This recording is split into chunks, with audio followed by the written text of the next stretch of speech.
Rain early on today. The first pitch from Huff is strike one. Well, in his last start against the Pirates, right-handed hitters were 2 for 21 against David Huff. He did a terrific job. Strike two now to Taveras. 76 degrees here in downtown Cleveland. The 0-2 pitch. That's inside. Bit of a breeze blowing. Not too much of one. Left to right. First time it seems like it's blown out in this series. Yeah. Every other time it's been gorgeous. It's been blowing in. 2-2 now to Willie Taveras. First, the former Indians farmhand. On deck, Jerry Hairston, batting in the 2-hole for the third consecutive game this weekend. Swing and a miss. David Huff records his first down with the strikeout of Taveras.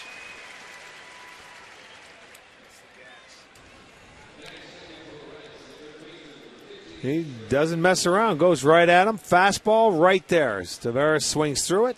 So David Huff gets his first strikeout.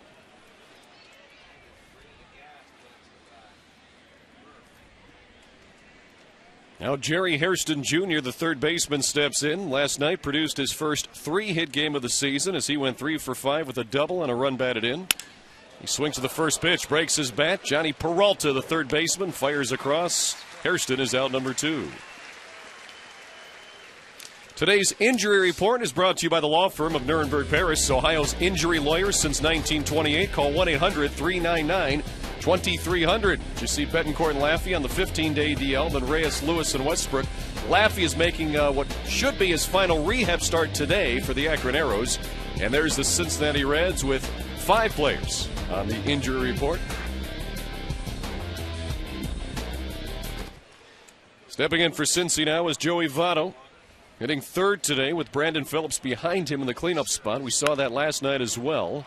As Votto fouls the first pitch off on Friday night. It was Phillips in the 3-hole and Votto batting fourth.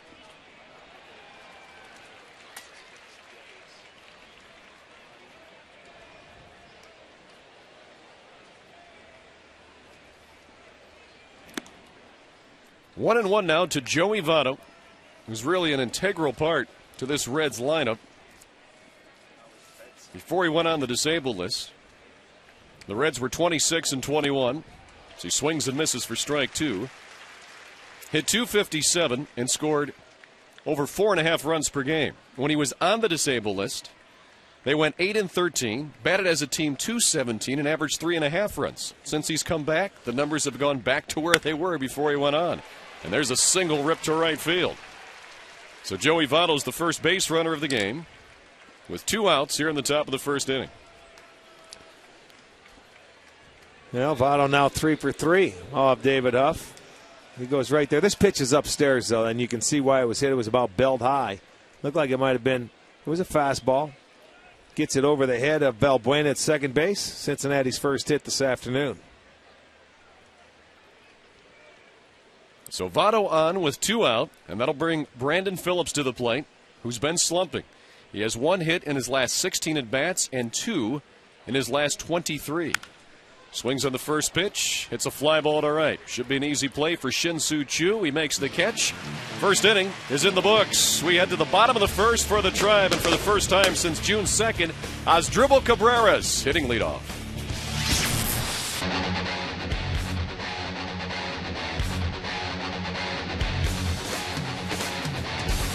Asdrubal Cabrera at the top of the lineup, and here it is, presented by Progressive Insurance. Progressive, proud to be the official auto insurance provider of the Cleveland Indians. Grady Sizemore batting second, and boy, he's been doing very well since he came off the DL. Then Martinez, Chu, Peralta, the middle portion, followed by Garco, Valbuena, Shopik, and Ben Francisco starting in center field today with Grady Sizemore at DH to rest his elbow. Right-hander Micah Owings making his 14th start this year.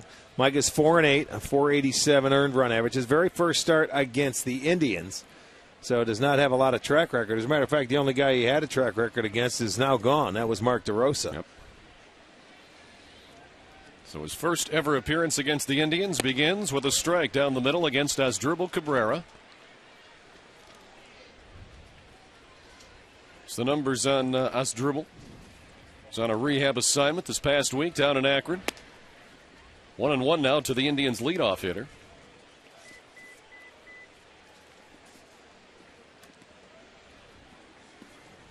Cabrera has hit righties well this year, batting .345 against him with a couple of homers and 24 runs batted in. And he picks welcome back. Right up where he left off. Base hit to right center field for Cabrera.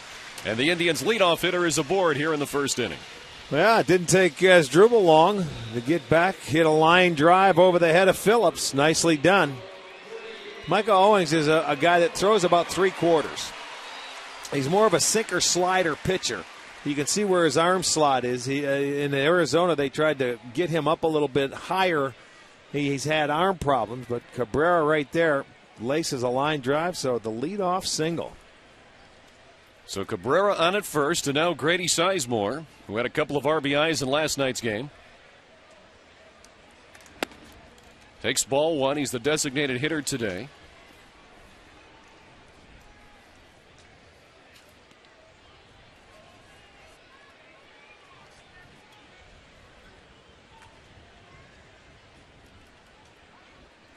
Throw over to first. Cabrera back easily.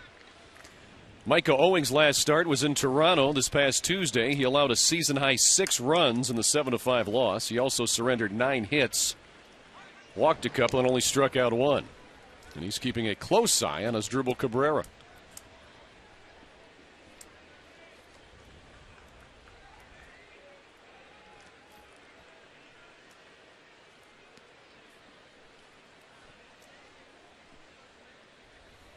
The 1-0 to Sizemore. Swung on and lifted in the air on the right side. Drifting foul. Votto taking a look, but that'll be in the seats.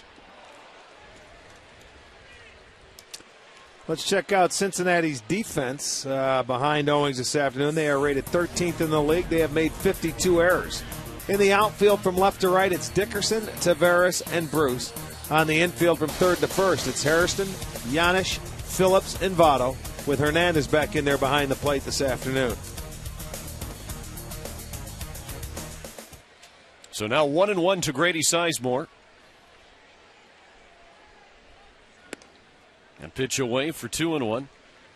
Rick, as far as Cabrera leading off, Sizemore batting second, do you have a preference for which is better? Should it be Sizemore Cabrera? Cabrera Sizemore? Doesn't matter. Well, if you get a guy on first base like leading off the game like this, I'd rather see Grady only because he can run more and he's a better base stealer. Although Cabrera has stolen 7 out of 8.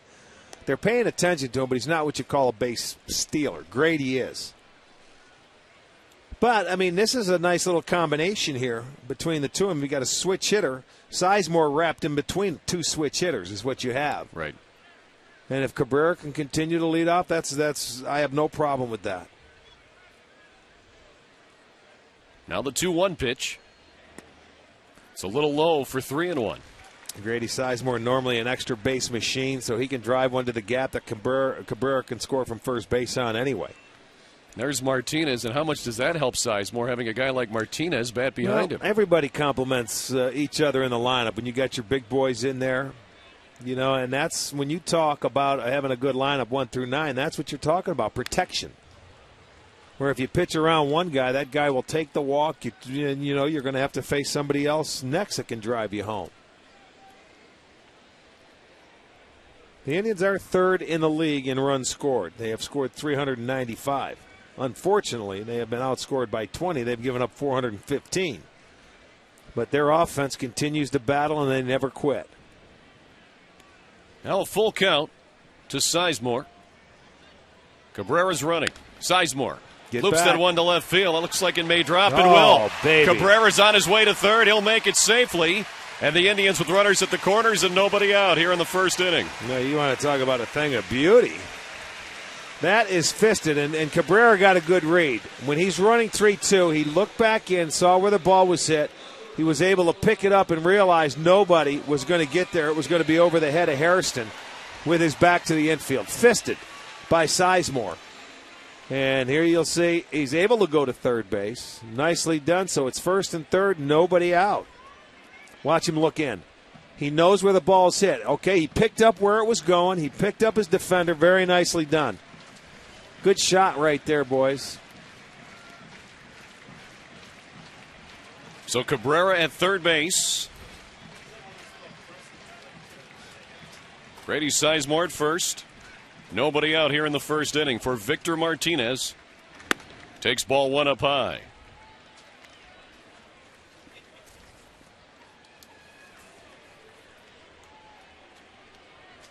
There's the numbers on Martinez.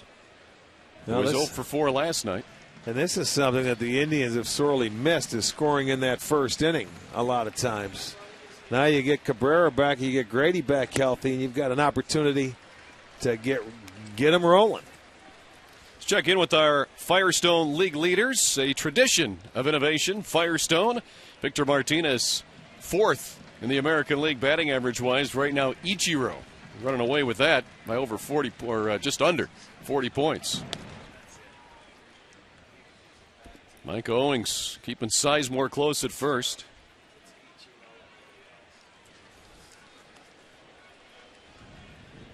So Victor Martinez in a hitter's count with runners at the corners and nobody out.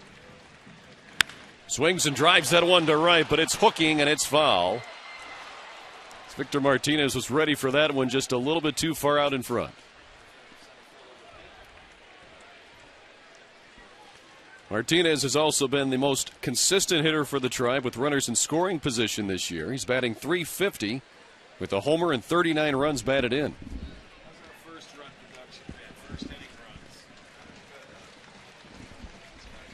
So 2-1 now to Victor Martinez, playing at first base today after catching Friday and Saturday.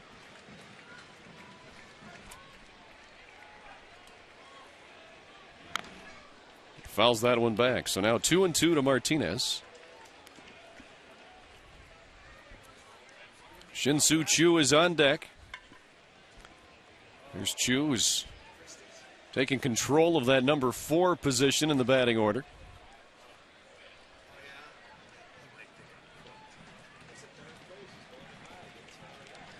Micah Owings, the former Arizona Diamondback, looking for the signal here with the 2-2 count.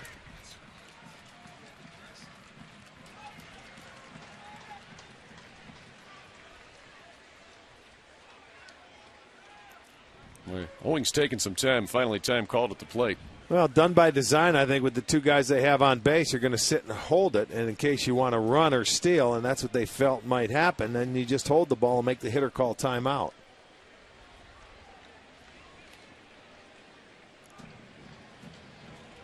Here's what Victor Martinez has been able to do. Runners on third and less than 2 outs. Hits that one to center field. Should be deep enough to get the run home. It's caught by Willie Taveras. There'll be no throw as Asdrubal Cabrera tags and scores. And the Indians are ahead 1-0 on the sac fly by Victor Martinez.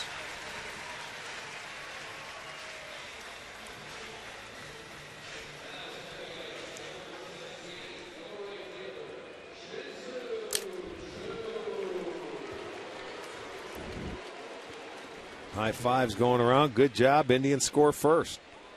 For Victor, 57 RBIs, which leads this team. Now by plenty, now that DeRosa's gone. Victor just finds a way to get that job done, doesn't he, Rick? Yes, he does. Get that runner in. So Shin-Soo Choo, the batter. Sizemore's at first base. 1 away now. And the Indians with the run home.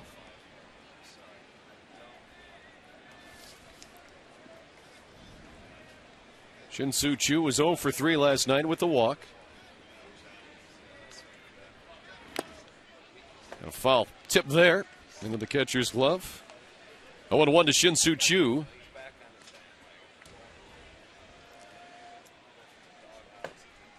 Choo has done much better against right-handed pitching than left-handed pitching this year, hitting .320 with 7 of his 9 home runs.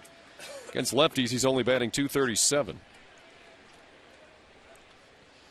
The 0-1 pitch. Another foul straight back, so quickly 0-2 on Shin-Soo Choo.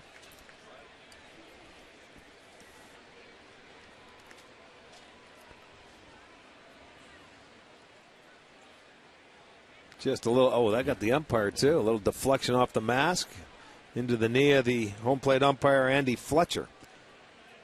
When pinballed around. So they're trying to give him a moment right there.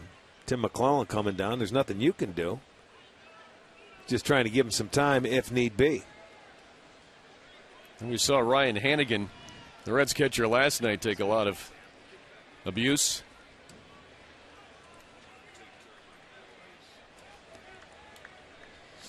So 0-2 to Shin-Soo Choo. Sizemore at first. Choo swings and flies that one to left field. Chris Dickerson moving over. He'll make the catch. 2 away here in the first inning as Sizemore retreats to first.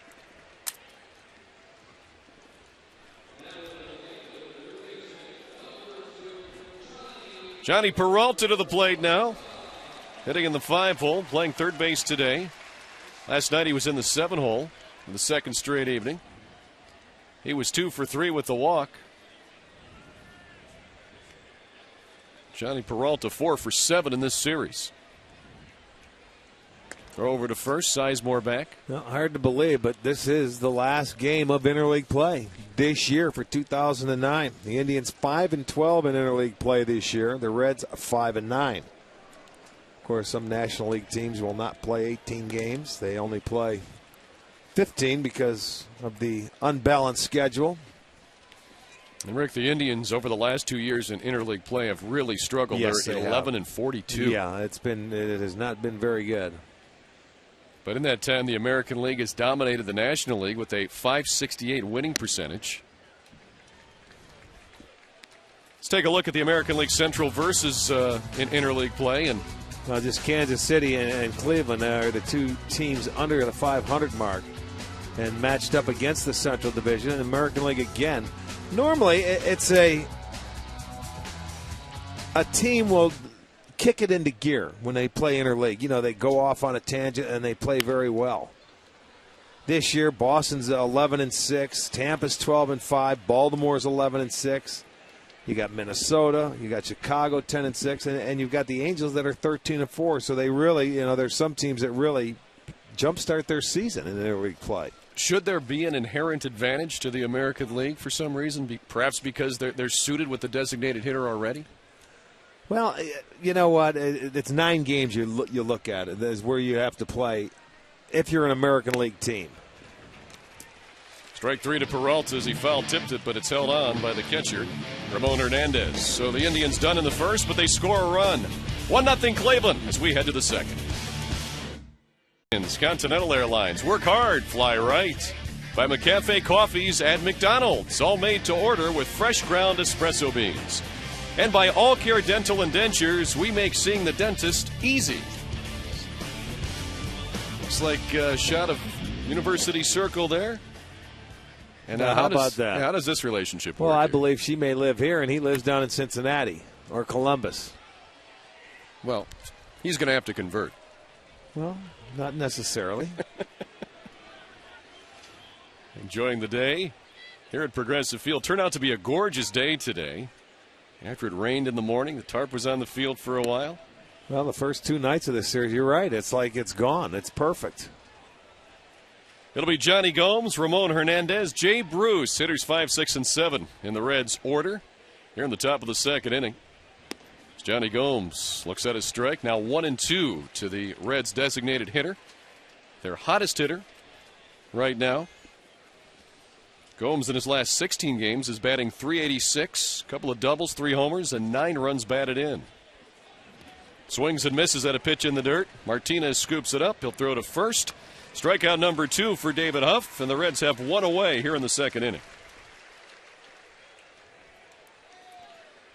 Let's take a look at today's Alltel text poll question. Text your answer to 31962. What's your opinion of the Mark DeRosa deal? Do you like it? Depends on how good Chris Perez is. Depends on the player to be named, or you don't like it. 4 choices for you. 31962. The results will be coming up later here on the broadcast. And just a few puffy white clouds, and they're even moving out, Rick. So yes, it is. When you look over here where we're looking north towards the lake, it looks beautiful. Ramon Hernandez jumps on the first pitch. Sky-high pop-up that Cabrera says, I'll take it. Does. 2 away. Hey, shop at Alvin's Jewelers for the big sale. You can save up to 81% on jewelry of your choice. Support a Cleveland-owned family jeweler. Visit alvinsjewelers.com for store locations.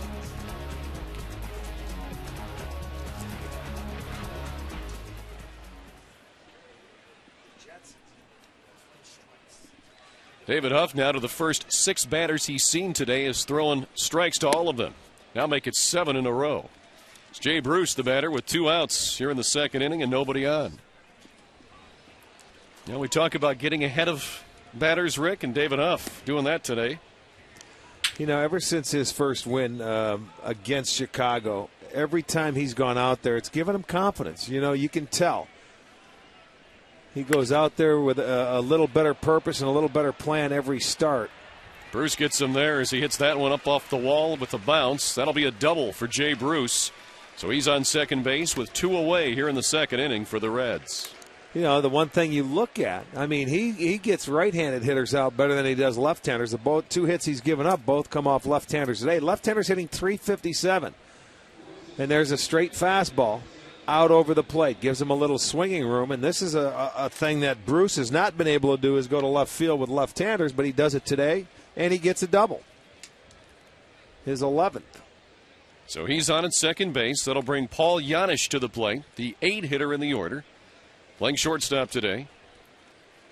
Janisch takes strike 1 from David Huff as he continues to pound that strike zone.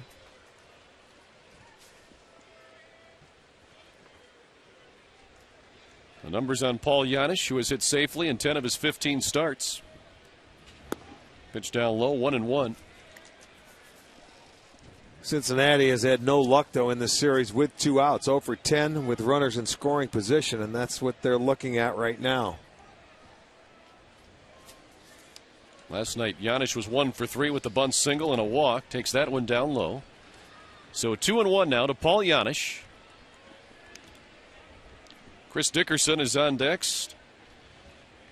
He'd be next if Paul Janisch can continue the inning. There's Dickerson.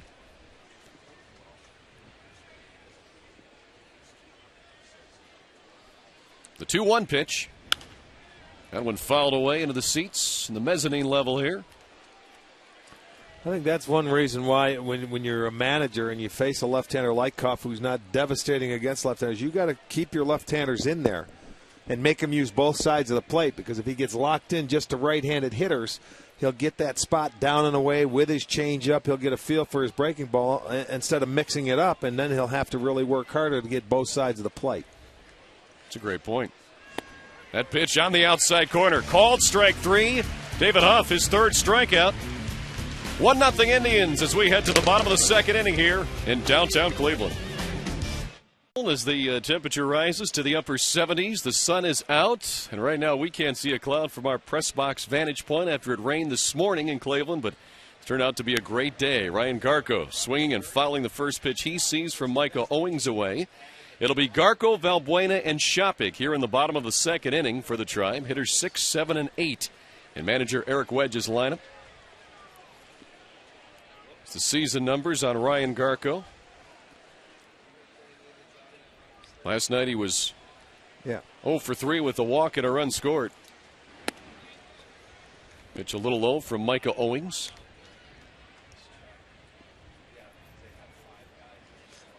Micah Owings was acquired by the Reds, the trade deadline last season, for Adam Dunn.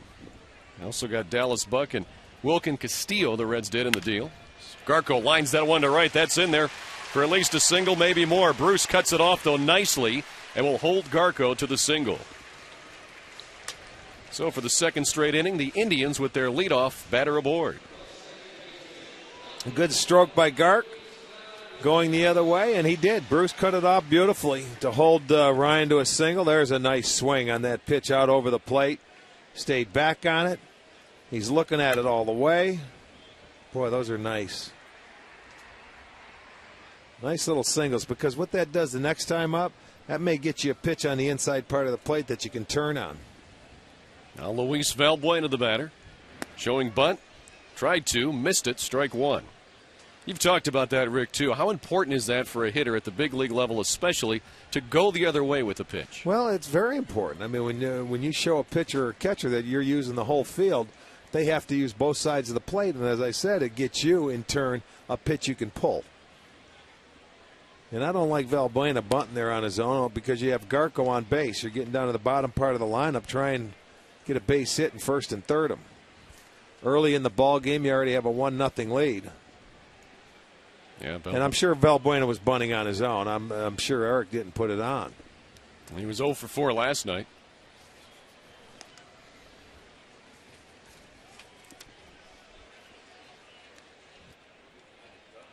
On Friday night, he was 1 for 4, so he's 1 for 8 here in the series.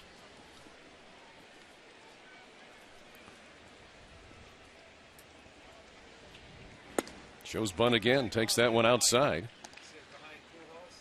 2-1 to Valbuena.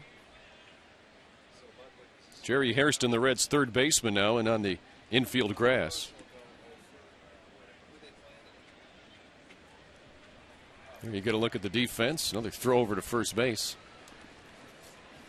This Micah Owings hasn't gotten the scouting report on Ryan Garko, Rick. He's keeping him close there at first. Yeah, well. Valbuena swinging away. Deep to right field. Hooking, though. It is foul.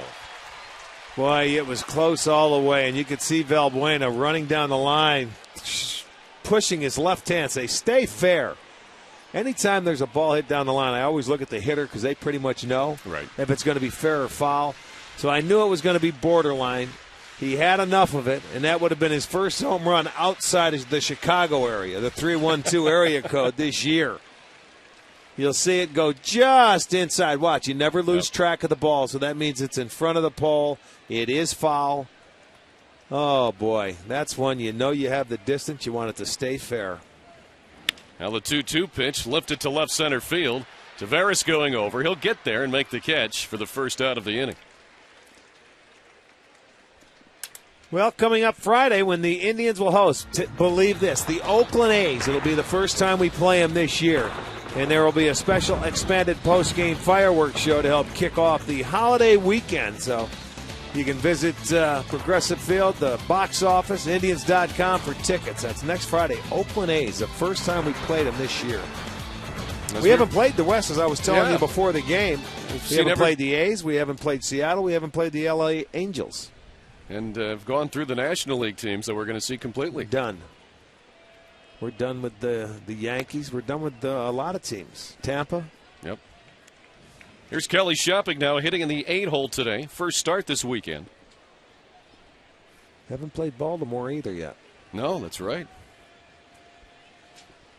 Ever since Interleague, the schedule and the divisional switch as well, the new alignment, the scheduling has been weird. There's almost a rhyme and a reason to it you could see in the 70s and 80s, and then in the 90s. There was a stretch in the late 90s, Rick, where it seemed we played Baltimore every April. There once, here once, and we never saw them again. Well, that's how things set up. There are teams that you never play till the end of the year. Toronto used to be one of those teams. And Baltimore used to be the one we played early. Now they're the ones we play late. It changes. It runs in cycles. Yeah. You know you're going to play your 162 games when it's all said and done come April. Which do you prefer, more games against your division, more games against everybody in the American League, forget about interleague play, or how it is now? Well, I like more games in your division because it has an outcome in your division throughout the year. I would rather play more of the American League and I'm an old traditionalist. Let's just do away with interleague play and see the National League and the World Series. That's just me. I know that's not going to happen because people think that interleague play it generates a lot of interest. And they say it draws more fans, but you play it in June when kids are out of school. Play it in April and May and see how it turns out. Shopping pops that one up to the right side. Votto going to give it a look, but it's into the seats. So the count will remain 2-2 on Kelly Shopping. One away here in the bottom of the second inning. Ryan Garko's on first. He had the leadoff single. Kelly Shopping, clean shaven now.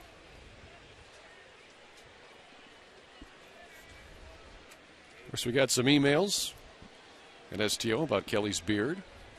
Oh, you did? We did. When you were doing some studio? Oh, okay. But what did it we say? did. Yeah, they were talking about it. Where did it come from? What's the idea behind it? Seems facial hair generates some interest among fans. My grandson was watching him on TV. He asked me about it, and he wanted to know who the caveman was that was playing. He did. That's what he asked me because it didn't take him long to grow the beard. No, it came on pretty quickly. Yeah, Nick says, hey, Papa, he looks like a caveman.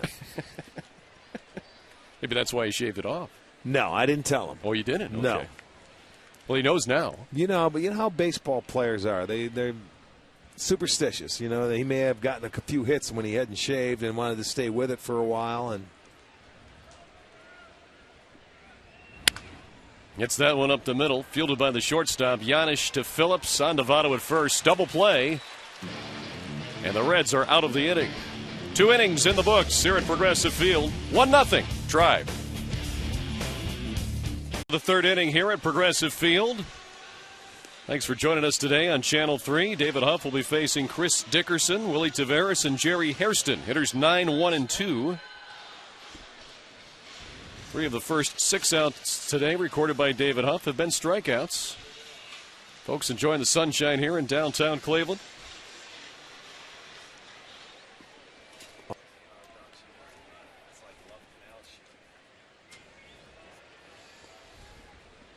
And Chris Dickerson, who has a modest 3-game hitting streak, will step in to lead off the inning for the Reds.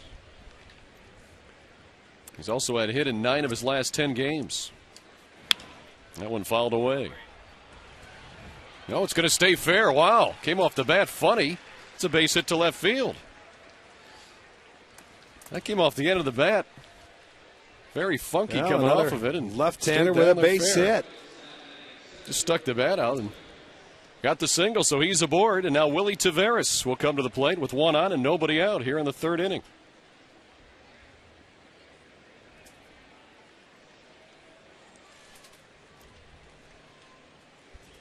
Taveras struck out his first time up.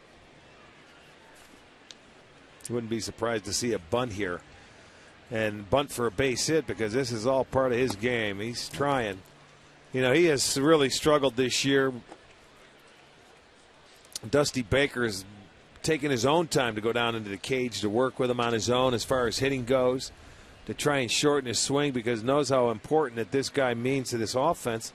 Because when he's on base, he has speed, he can steal bases, and he's been a legitimate leadoff hitter for teams before. But when he swings away and hits the balls in the air, he does not do your offense much good. That one fouled into the seats, so 1-1 now to Willie Taveras. In his last 5 games, batting .333 coming in, including a pair of 3-hit games. That was after he was batting .085 in his previous 23. He was 8 for 94. So Taveras doing a little bit better here of late. As you said, Rick, his job is to simply get on base. Yeah, and create havoc and, let the guys behind you hit with runners on base that can run. There's the bunt. There you go. That's exactly what I expected. Peralta should have expected the same thing. It was a very good bunt, but at third base, you've got to really take that play away from him and force him to swing the bat. Johnny should have been in there. So Peralta had no play. It's the 2nd hit of the inning. I don't know. He's not in your picture right there, and you can see he deadens a bunt, but he's an excellent bunter. You know that coming in as a third baseman. So you have got to take that away from him and force him to swing the bat and slap it by you. He doesn't. He bunts, and he burns Johnny. So it's back-to-back singles, 1st and 2nd, nobody out. So the Reds now with an opportunity here on the top of the 3rd inning. With Jerry Hairston at the plate. He grounded out to Peralta. It's last time up. Peralta's in at 3rd here. Martinez in front of the runner at 1st. Hairston showing bunt. Pops that one foul out of play. Diving attempt by a fan there on the dugout. He stretched out and it popped out of his glove and trickled into the dugout. See, I don't know why Hairston was there trying to push that bunt. Because it's less, you got to make a perfect bunt when you push it. Because you have Victor coming in, you got Valbuena cheating so shallow at 2nd. He's going to cover first base. If you're going to bunt for a base hit, try and go to 3rd. Bunting on 0-1. It's David Huff. He'll have to go to 1st. Low throw, but dug out of there by Valbuena. Sacrifice complete. 1-4. There's 1 out here in the 3rd inning, but that'll move Taveras to 2nd and Dickerson over to 3rd. Gets the job well done by Jerry Hairston. He made David Huff field it. He lobbed it down there and almost short hopped him, but he gets the out. Now Carl Willis heading to the mound. Have a little meeting with the infielders here, with Reds at second and third and one away. And Joey Votto coming to the plate. And this is the man the Reds want to bat in these situations, Rick, Joey Votto. Well, and plus the past history, although it is brief, he's 3 for 3 off Huff. May go at him with breaking balls. Every time, if I'm not mistaken, the 2 home runs he hit in Cincinnati, the ball he hit today were all fastballs. And Votto does have good power the other way. He hit a ball off the left center field scoreboard yesterday. And in the series now, batting .300. And the season even better now at .358. Infield is back. Breaking ball. There you go. Make him hit the breaking ball. That's a foul ball for strike one. So a grounder will score the run from third.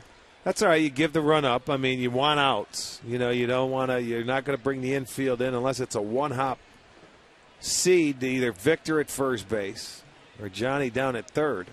But Dickerson runs well down at third base. So you'll get the out. You'll give a run to get the out. Breaking ball outside evens the count at 1-1. So this is the first time today that David Huff has been pitching with a little bit of pressure. The Reds did get runners on base in the first and second inning, but there were 2 outs both times. Right. Here's what Votto's doing with runners in scoring position. Check swing. You can tell Willis came out and told him, look, you got to go at this guy and with good breaking stuff and see if you can get him to chase. And also, I mean, if you're going to throw him something straight, go with that changeup. There's nothing wrong with throwing a left-hander changeups. Matter of fact, I saw Brian Talbot pitched against this ball club up in Toronto last week, and I see where he said, I attacked their left-handed hitters with changeups, and it was very successful. And he has a good changeup, so there's nothing wrong with throwing the left-hander changeups. Breaking ball. Votto went too far, says home plate umpire Andy Fletcher. Strike 2. Votto disagreed. And now the count is at 2-2. Let's take a look at it again. Well, there's the side view. Well, he made the call himself. He didn't ask for help. So he felt that he went. Now he regroups, steps out, and he figures, okay, now I've got to see another breaking ball here. 2-2. Think he would come with the changeup here? We'll see. All depends on your catcher, how they feel they've got him set up. I mean, if I'm going to throw him a straight one, I would call a changeup, not the fastball. Or there's one off the plate to show him and see if you get him to chase. He doesn't chase, so now you come back with a 3-2 curveball or a breaking ball because first base is open and see if he'll swing again. That was, a show pitch. So Votto now with the count full. Brandon Phillips is on deck. He's had just 1 hit in the weekend series. Phillips has. And he's now 1 for his last 17. So you don't want to make a mistake to Votto here.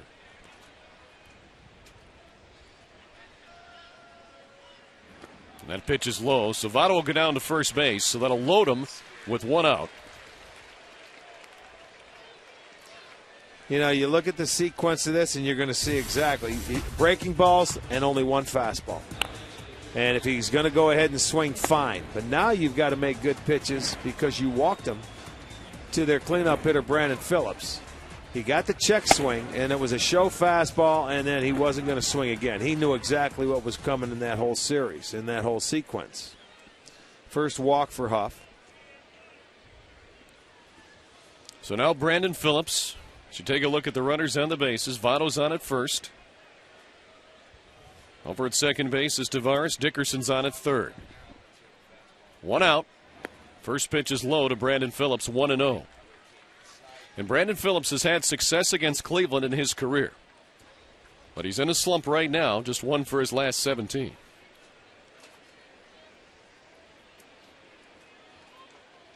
And he's 2 for his last 24 and 0 for his last 12 with runners in scoring position. Let's hope those trends continue. Now 2-0 though to Brandon Phillips. So now he's in a hitter's count, Rick, with the bases loaded and 1 away here in the third.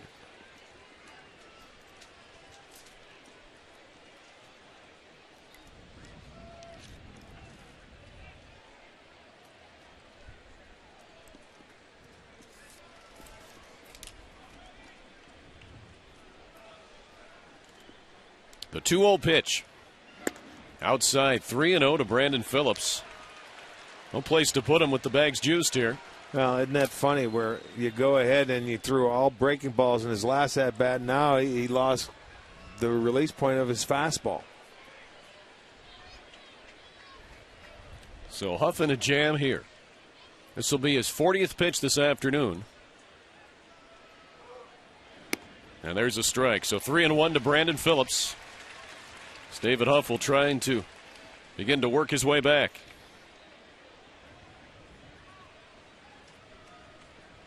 Johnny Gomes on deck.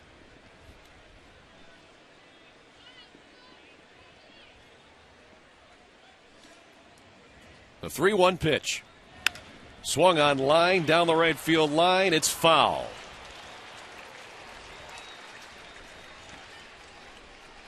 So Phillips just a little bit late on that 91-mile-per-hour fastball. You want to make sure you stay on it because he was not sure. He was almost sure he's going to get a ball away, whether it be a fastball or a changeup. So that he wanted to stay on it. He hit it hard, but you can see he was back. He was back waiting. So now the count full with the bases loaded. 1 out here in the third inning. 1-0 Tribe. And the pitch. Phillips didn't want to, but he fouled that one off. That looked like it probably would have been ball 4. But pretty close to take. Well, that's what you do in a situation like this. Anytime a ball's borderline, you have to try and foul it off. And watch how late he reacts to that ball. He takes that ball with back behind the plate. He realized it's a little too close to take. So let me stay alive. So Brandon Phillips putting up a good at-bat here against Huff with the bases loaded. Once again, the payoff pitch. Swung on line to right field. It's a base hit. 1 run is in. Here comes another. Chu will throw through to third. And it was cut off by Cabrera. Looked like he had a chance to get the runner there. Sure did. But 2 runs will score as Dickerson crosses home plate. So does Willie Taveras. And now it's 2-1 Cincinnati. Joey Votto will move to third, and Brandon Phillips comes up with a big 2-strike RBI single. Got a couple of ribbies on that base hit. Well, this ball, a little too much of the plate. They wanted to go inside, but he never got it in there. And, you've got to make sure you get it in. And he was waiting. That's why he was fouling off the fastballs. He was a little tardy because he was waiting for something. And when you go inside, he's going to stay inside the ball. He's able to go to right field with it, get a big clutch a 2-strike hit, and Cincinnati will take a 2-1 lead. It also snaps a 12-inning scoreless streak for David Huff. So it's 2-1 Cincinnati. There's a high pop by Gomes, short right field. Valbuena going out. Chu coming in, makes the catch, and Votto will not even think about trying to tag and score after what we saw Shin-Soo Choo do last night. So 2 outs. Runners remain at the corners, and that's a big out to get Johnny Gomes on the first pitch without delivering an RBI.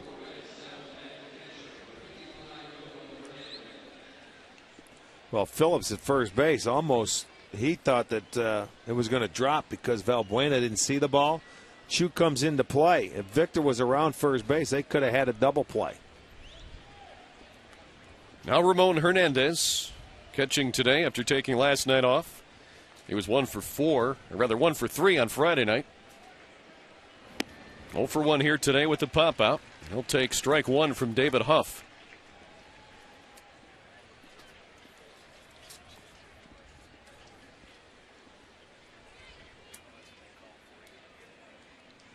Ramon Hernandez caught 4 straight games, Tuesday through Friday, before getting yesterday off.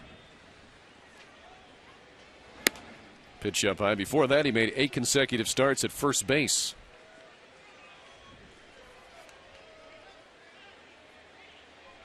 He's in a slump here as well in his last 32 games now, batting .183. Dropped his average down from .293 to where it is now at .237. He's got runners at the corners. There's Brandon Phillips at first base. 2 outs here in the third inning. Reds already with a couple of runs in, and they lead it 2-1.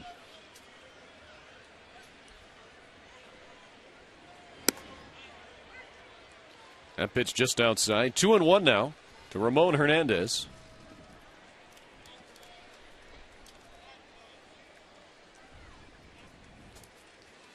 David Huff has thrown 23 pitches this inning. First 2 innings, he threw only 24. That pitch lifted to left center field, hit pretty well. It'll go off the wall. That'll score at least 1. Phillips around third. He's being waved in. It'll score 2. Hernandez going to third. The throw in, not in time. A triple for Ramon Hernandez. The Reds get 2 more. They've scored 4 in the inning, and they take a 4-1 lead. Another 4-run inning for Cincinnati. And for Hernandez, believe me, that's his first triple, and I know why, but that ball deflected. It looked like it hit the top padding on Francisco as he was going over there and deflected and came right back. Another bad pitch by Huff, middle of the plate. Look at it, just deflects past him. He could not stop the ball. In comes Garco, but not before. Hernandez can go all the way to third base, but a big 2-out hit. The first time Cincinnati has scored with 2 outs in the series. First 2 runs, and it is a big 2 runs. They are on the board, so it's a 4-1 ball game. So the Reds ahead by 3, and they still have a runner on third here with 2 outs for Jay Bruce. And he hits the first pitch he sees to left. Garco coming over. This one near the line. It's foul and bounces out of play. And while we have a moment, let's pause 10 seconds for a station ID break. You're watching Cleveland Indians baseball.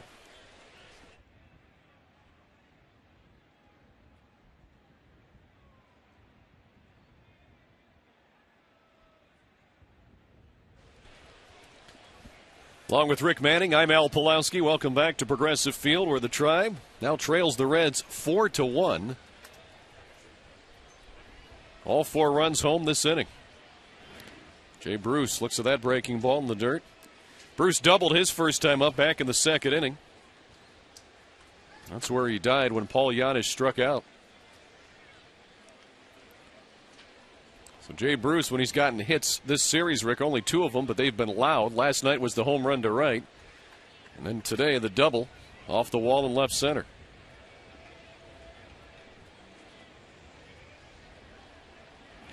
Swing and a miss.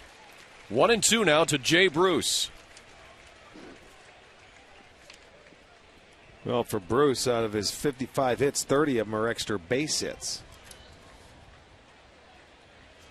And Cincinnati starting to do some damage with 2 outs. They've been held in check the first 2 games, not today. 3 for 5. They have as many hits today as they did in the first 2 games of the series. And those are the hits that break your back. You know, when you have a chance to get out of the inning and they come up big. Bruce hits that one high in the air to right center field. Francisco going back. So is Chu. It's going to be Chu on the warning track to make the catch. So the Reds are retired in the third inning, but they score 4 runs. They take a 4-1 lead. We head to the bottom of the third here on Channel 3. Here in the bottom of the third inning, after Cincinnati scored 4 in the top half. Family there enjoying the game. It's turned out to be a very, very nice day on the North Coast. Pitch a little low to Ben Francisco from Micah Owings, who now finds himself with a 3-run lead.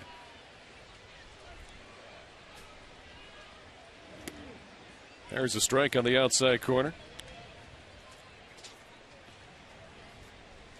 Ben Francisco has seen his average slowly plummet here in the last month and a half. Swings and misses. Now 1-2 to Francisco. He's batting .222 against right-handers this year. Does have all 5 of his home runs, though, against righties. Better batting average against lefties, .256, but no home runs. Got a piece there to stay alive.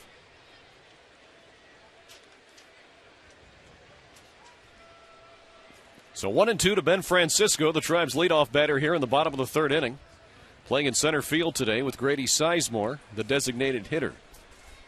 Travis Hafner getting the day off after playing Friday and Saturday.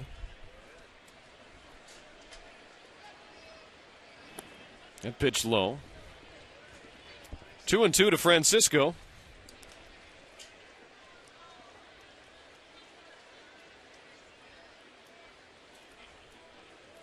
Ben, the Southern California product. They're up about a half an hour away from where the Angels play. That pitch on the inside corner called strike 3. Francisco is the second strikeout victim. And we'll go back to the top of the order. The Gathering Place supports, educates, and empowers individuals and families touched by cancer. They do this free of charge from 2 locations, Beechwood and Westlake. This season, Matt and Rick are donating $5 each, and Great Clips will donate $50 for every Indians home run to this great organization. Total year to date is $5,040. If you'd like more information on how to donate or to be a part of this, visit touchedbycancer.org. Asdrubal Cabrera takes ball 1, showing bunt there. Cabrera, the Tribe's leadoff hitter today, in the starting lineup for the first time since June 2nd.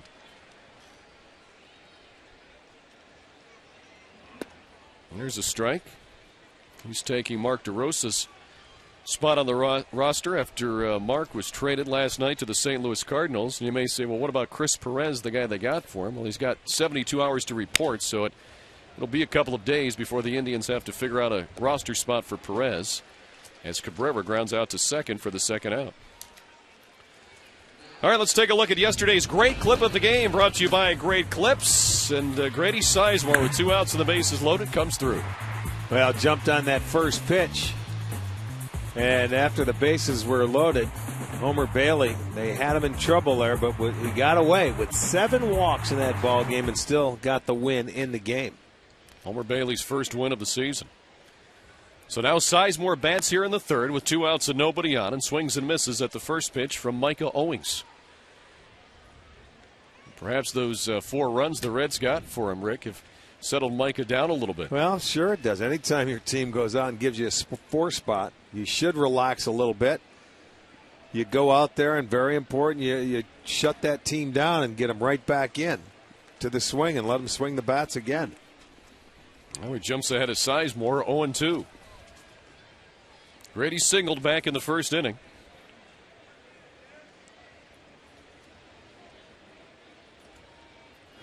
Got one outside.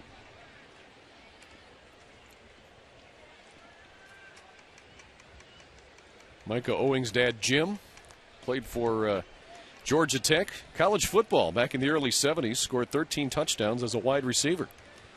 71, 72, and 73 seasons as Grady Sizemore looks at a ball up high. And Micah Owings went to Georgia Tech originally, transferred out after a couple of years, and went to Tulane, which is where he was drafted from. Micah Owings, a Gainesville, Georgia native. Just outside there, full count as Micah Owings disagrees with the call.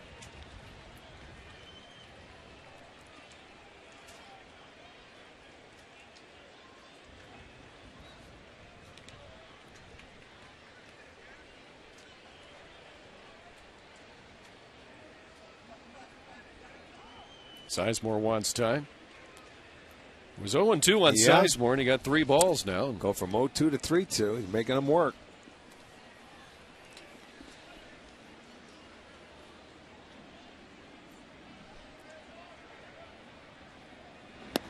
That pitch outside, so Sizemore comes back to work the walk here in the bottom of the third. So he's on with 2 outs for Victor Martinez.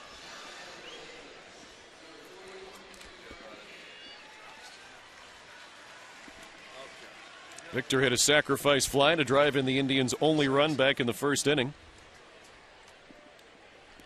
You know, when Grady working that walk, Rick, how many times have we talked about since Grady's come back, and I know you and Matt have talked about it, when he came back in Pittsburgh, he just looks like he's feeling good finally. Well, it's tough enough to play this game when you're healthy, let alone when you try and play when you're injured. And, you know, he shows much more emotion. The elbow feels good. When you're in pain playing, it's not easy to swing the bat. throw the baseball. It's difficult. So Sizemore on for the second consecutive time today. There are 2 outs here in the 3rd inning. Last night he was on base twice with a single and a walk. 1-1 now to Victor Martinez.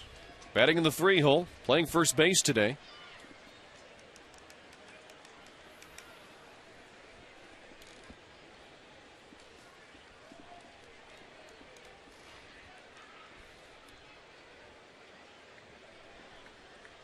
Micah Owings now has thrown 53 pitches today as he throws that one over to first. 33 of them for strikes.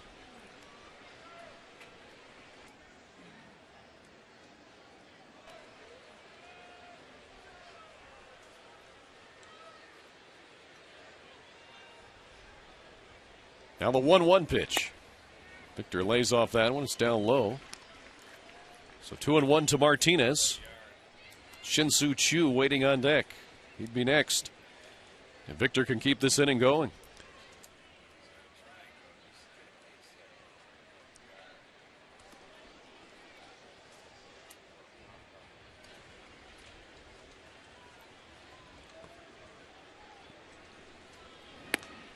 Three and one to Martinez. Now would you consider running at all to get in a scoring position? Or? Well, you've got that hole for Victor, and you've waited that long, so go ahead and let him swing the bat. He's got the count in his favor.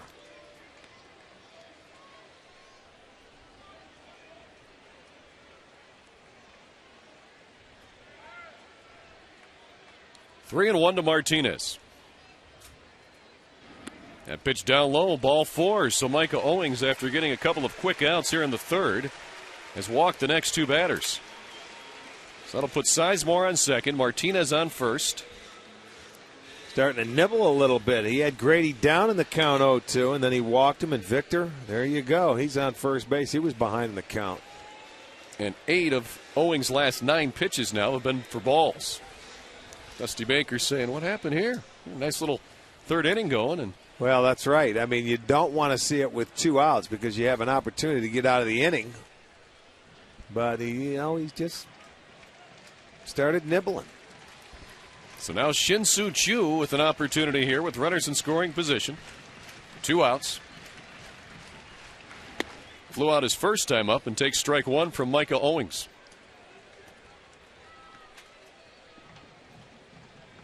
Choo batting .308 with runners in scoring position this year.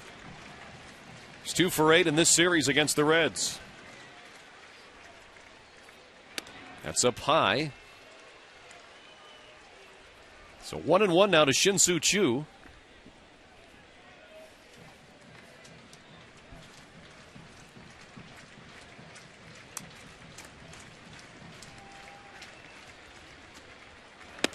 That's outside as well. 2-1 to Choo is that little 2-seamer that he throws to the left-handers. That's 3/4. That's the pitch that he's lost. Yep. He started Choo off with that little slider away, and it seems like he's afraid to throw him the 4-seamer, but he cannot control that 2-seamer to the left-handers now. Can that happen from trying to be too fine? It was obvious he wanted to be careful with Sizemore. Choo helps him out a little bit there. Boy, and that's a rarity. You don't see Choo, and that was a breaking ball. You do not see Choo. He's asking, is that pitch a strike? And it was not. Go out of the zone very often to help him out, especially with the count in his favor. But he sees that pitch coming inside. So we'll see now if he regroups. Pitch it fair down the first base line. Votto will make the play unassisted. So Owings works out of the little jam. We'll enter the 4th inning. 4-1 Cincinnati. As you look in from our Panini's cam atop the ballpark. Final game between the Indians and Reds this season. Reds lead the season series right now, 3-2. David Huff will face Paul Janisch, Chris Dickerson, and Willie Tavares here in the top of the 4th inning. Janisch struck out his first time up. His hitters 8, 9, and 1. These 2 teams might be seeing a little more of each other come spring training because the Cincinnati Reds going to be moving out to Goodyear, Arizona, joining the Indians out there once their complex is completed. Janisch with a high fly ball to left. Ryan Garco there. 1 out. Well, an Indians game always makes a great group outing, and groups of 25 or more receive discounts of up to half off ticket prices. Call 216-420-HITS and organize your group outing today.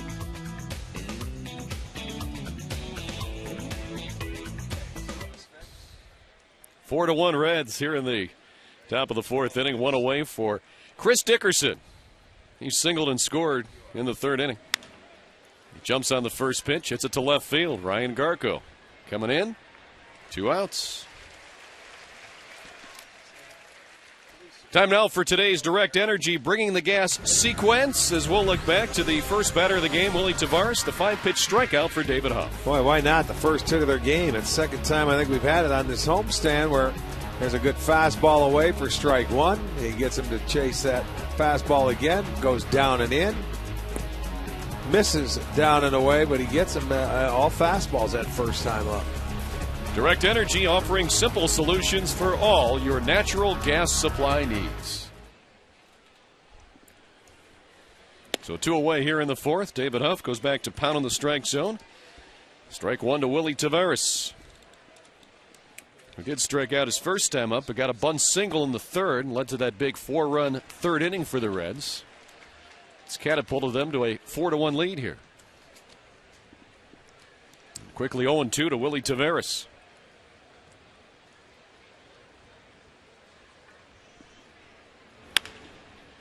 Chopper to short. Cabrera to first. Just got Willie Tavares. 3 up, 3 down. Go the Reds here in the fourth. We'll go to the bottom half. Still 4-1. Plays are actually not a giveaway. I beg your pardon. Some you can buy at a concession stand here at Progressive Field. Some of the fans enjoying the food. There are a ton of different food selections here, too. I remember the first year this ballpark opened, how many options you had. And it seems there's more and more every year. It's not just your, they have their hot dogs and burgers and popcorn and peanuts, of course, but there are a lot of different food items. Johnny Peralta, the batter, to lead it off here in the bottom of the fourth inning. Grounds to shortstop. Giannis throws across, 1 out. Time now for our Subway Fresh Face of the Game. And we take a look at Nick Weglars, who'll be playing on the Futures team, the World team, during the All-Star break, and his numbers this season. Of course, you can learn more about Nick Weglars and all the Tribe minor leaguers on Indians Minor League Magazine, Tuesday night, 6 o'clock.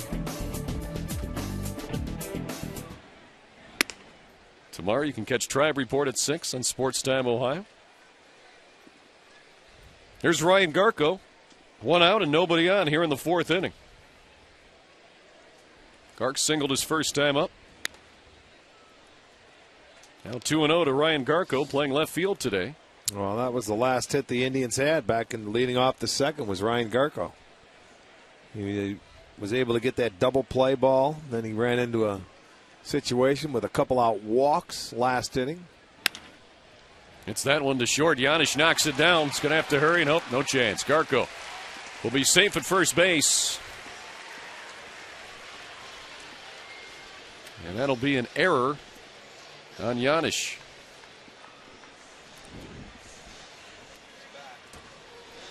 Little ground ball. He dropped it and he just gave up on it. He didn't realize, I don't know, if Ryan Garko was running, he might have had a base hit. Well, scored a base hit, my friend. Well, don't look at the scoreboard. The official score is up here. Okay. Give him a hit. All righty then. Now they changed it on the scoreboard. Of course, after see that? Yeah, that's what I get for looking up there. 1-0 to Luis Valbuena. Garko on first base now. So he's 2 for 2 today. Luis Valbuena flew out to center.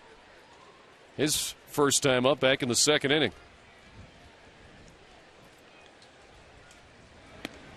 There's a strike. 1-1 to Luis Valbuena, who's back at second base today, with Asdrubal Cabrera back in the lineup. Valbuena, if nothing else, Rick showed that he can play shortstop when you need him to. Absolutely, he can. Fouled that one straight back. So now 1-2 to Valbuena. There's Asdrubal leading off today and playing at the shortstop position. And you would have to think now that this move is permanent with Cabrera at shortstop.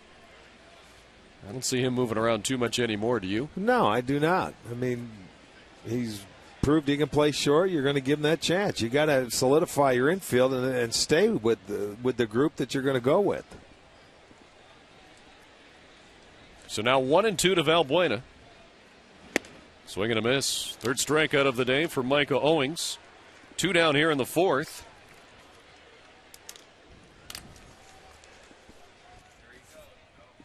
Well, visit any participating Northeast Ohio Subway location and pick up your coupon for half off upper box tickets. And coupons can be redeemed at the Progressive Field box office or at any Indians team shop. The next Subway half off tickets game is Tuesday night against the White Sox.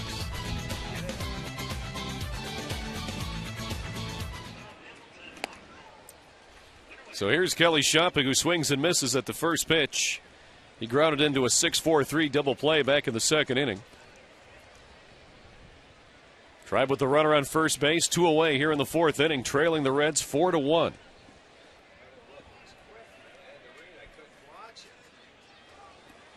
Shopping hitting just 149 at Progressive Field this year coming into today's game, but that will improve with the single to left. So Shop's aboard with the single. That'll move Garco to second base. 5th hit of the day for the Indians. And now Ben Francisco with the chance with runners in scoring position and 2 outs.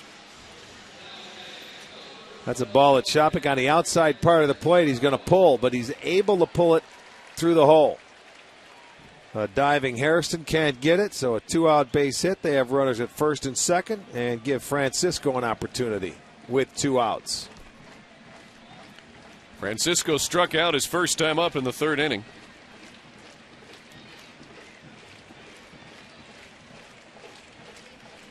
Ben this season hitting .258 with runners in scoring position, looking for his first hit of the weekend series. Takes that one inside for a ball. White Sox will be in town Monday, Tuesday, and Wednesday.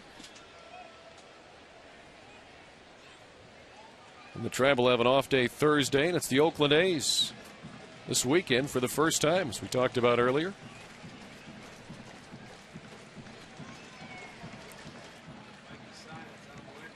One to 0 to Francisco.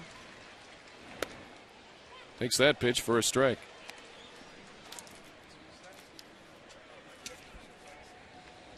Our next telecast tomorrow evening here on STO 7:05. White Sox and Tribe. I'll be with you for Indians on Deck at 6:30. Matt Underwood will have the play-by-play for you with Rick.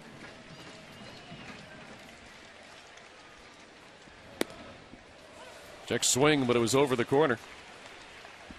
Andy Fletcher says that was on the pitch, not the swing. So now it's 1-2 to Ben Francisco. All 3 White Sox games are night games, Monday, Tuesday, and Wednesday, all at 7:05 down here at Progressive Field. Now the 1-2. Swing and a miss. So Francisco strikes out twice today, and the Indians are out of the inning. We'll head to the 5th, still 4-1 Cincinnati. Cleveland Indians baseball on Sports Time Ohio and WKYC Channel 3, brought to you in part by Subway. Play hard, eat fresh. By Alltel Wireless, choose who you can call for free with My Circle, any number, any network. And by Nike, it's about you. Just get a look there at the Cuyahoga River down by the flats. 4-1 Cincinnati, so we head to the top of the 5th inning here. Reds scored all 4 of their runs back in the 3rd inning. That was taken from the Pulowski yacht, wasn't it? Yeah, oh, sure. Yeah. Robert, you had Robert out there for a little brunch before you came into the ballpark. Yeah, the 2-seater with the outboard motor. It's all right. You're on the water, pal. David Huff with the first pitch, just a little bit off the plate there for ball 1 to Jerry Hairston. He'll be followed by Votto and Phillips here in the 5th. Now for David Huff, he's had 8 starts this season after an Indians loss as Hairston lifts that one to left. Garco moving over, and he'll get there, make the catch. All right, let's go back to the Ford Sports Update Desk for the first time this afternoon and check in with Dave Chudowski. What's up, Dave? Hey, Al, we got the Pirates and the Royals. You know, Pittsburgh riding that 4-game winning streak. But here's David DeJesus riding one out of the park, his 6th. And watch this grab. Yeah, that's what you dream of when you go to the park. 1-0 in the fourth. Back to you. All right, Dave. So the Pittsburgh Pirates look like they might be coming back down to earth. We'll see. They're on that 4-game winning streak, as Dave told you. Now Joey Votto, the batter. He hits that one to left field. Garco going back on the track, and he can't make the basket catch. Votto will go to second base with 1 out here in the 5th inning.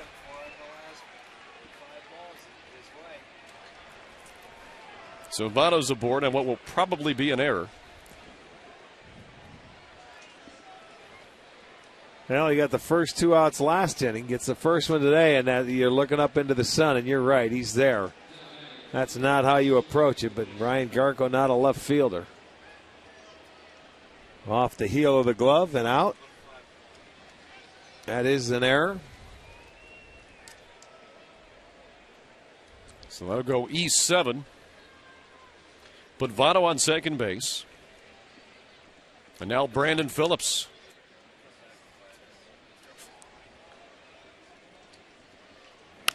It's that one foul. He drove in a couple of runs his last time up.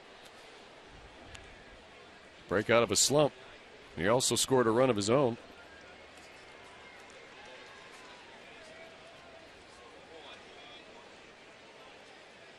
So the Reds with the runner on second base. 1 down here in the 5th inning. Cincinnati in the lead 4-1. Again, Phillips fouls that one off to the right side. 2 strikes. Send along a happy birthday wish to Bonnie Scheib of Findlay, is turning 80 today. Bonnie, happy birthday. Happy birthday. Brandon Phillips also turning 28 years old today. There's Votto at second base with 1 out here in the 5th inning.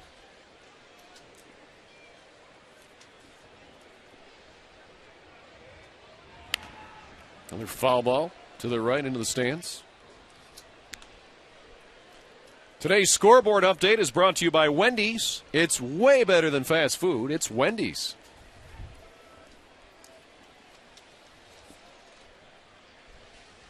You know, Brandon Phillips is also a bowler. He claims to have rolled 300 games. Are they sanctioned? No, I'm sure not. You know who was a good bowler that used to play for the Tribe? Was Tom Candiotti. Yes, he was. You're right. His games were sanctioned. See, if they're not sanctioned, I'd bowled a couple of 300 games, Al. I don't think they were sanctioned. Maybe they were, but all I have is to go on what Phillips said. So, yeah.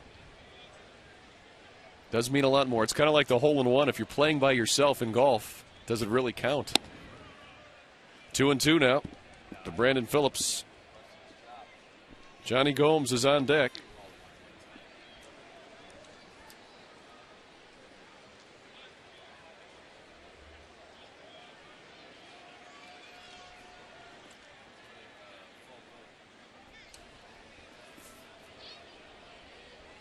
Now the 2-2 pitch to Brandon Phillips.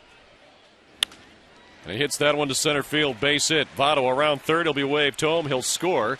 Francisco's throw will be nope. Couldn't do it. And that'll allow the runner to get down to second. So really there wasn't much of a chance to get Votto at home. Well, that's why the ball has to be able to be cut so you can get the guy at second base, because now you allow another man to get into scoring position. It's an error to allow the man on first base, and it's another error, although it won't be given an error, where you can't cut the ball and at least get it out. Change up away. Phillips goes up the middle. That'll be his 3rd RBI. Make it a 5-1 game, but when you're Francisco, you've got to make sure that ball can be cut there by Victor Martinez, which it could not. If Victor could cut it, he throws to second base, they score the run, but you get the out at second. There's still just 1 out. Yep, that's a great point. So now Phillips at second base in scoring position with 1 away for Johnny Gomes.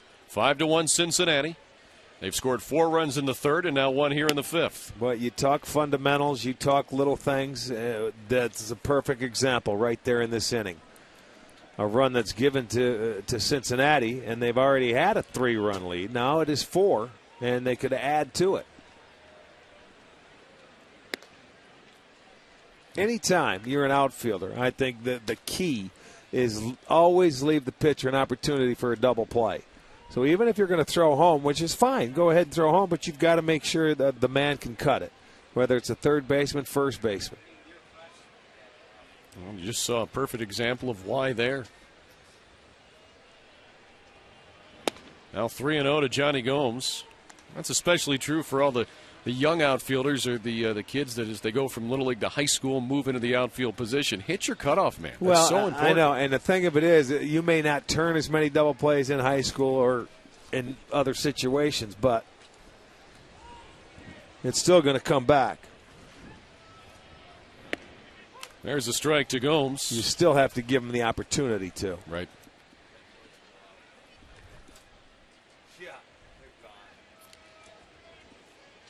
Now, if you throw the ball at the cutoff man's head, like you're supposed to, cutoff man can always step out of the way and let it go through if you've got a chance at him. Well, they know if that guy's going to run or not from first going to second, and that's their job. Victor knows. He tried to cut that ball but couldn't do it. So now a full count to Johnny Gomes with Phillips on second base and 1 out here in the 5th inning.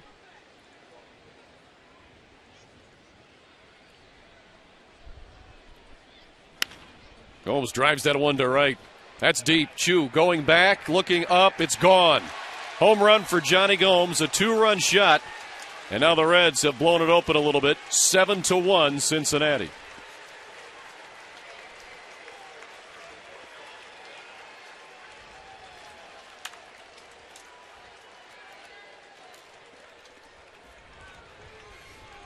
So the Reds with 4 runs in the 3rd and now 3 runs here in the 5th. For Gomes, his 4th homer, and he stayed on that ball. Look at him drive it up, out over the plate. Good extension, and that ball carried because the wind is blowing out that way, so you're going to get a little extra carry to that ball, but he hit it well. So it's a 3-run 5th, and it's a 7-1 Cincinnati lead. Now Ramon Hernandez, the batter, who tripled his last time up. Also knocked in a couple of runs with that triple. 7-1 Cincinnati here in the 5th inning. They've broken it open, and Hernandez rips that one fair down the left field line. It'll go to the corner. Hernandez around first on his way to second, and he has a 1-out double here in the 5th inning as the Reds just keep hitting the baseball.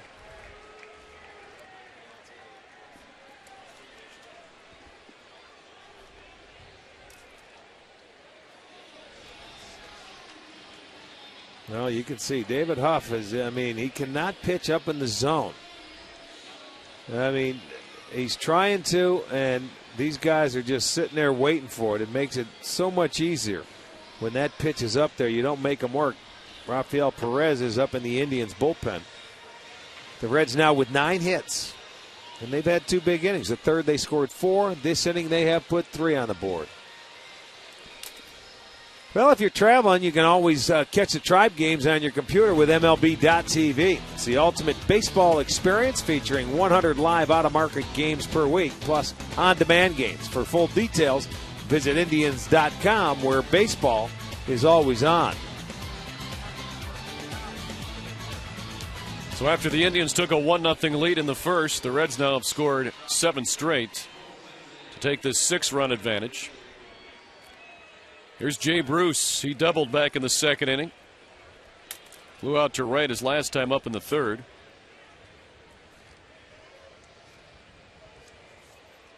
Cincinnati began today's game as a team, Rick, going 2 for their first 8. They're 7 for 13 since. That'll get you some runs. Well, again, this has happened to David before. He's coming off an excellent start in Pittsburgh. He's coming off, 3 pretty good starts, as a matter of fact, or 3 out of his last 4. But the 2 times, and they were both interleague games, he went 7 in the 3rd innings against St. Louis. He went 8 against Pittsburgh. But Cincinnati has given him problems this year. His 2nd start against them, in his 1st start against the Reds, he only went 3 innings, gave up 7 hits and 6 runs. 3 of them were home runs. Today, in the 4 1/3, giving up 9 hits, they have 7 runs. Of course, this was aided by an error to start this rally. A pitch on the corner for a 1-2 count now to Jay Bruce. David Huff now with 80 pitches today, 51 of them for strikes.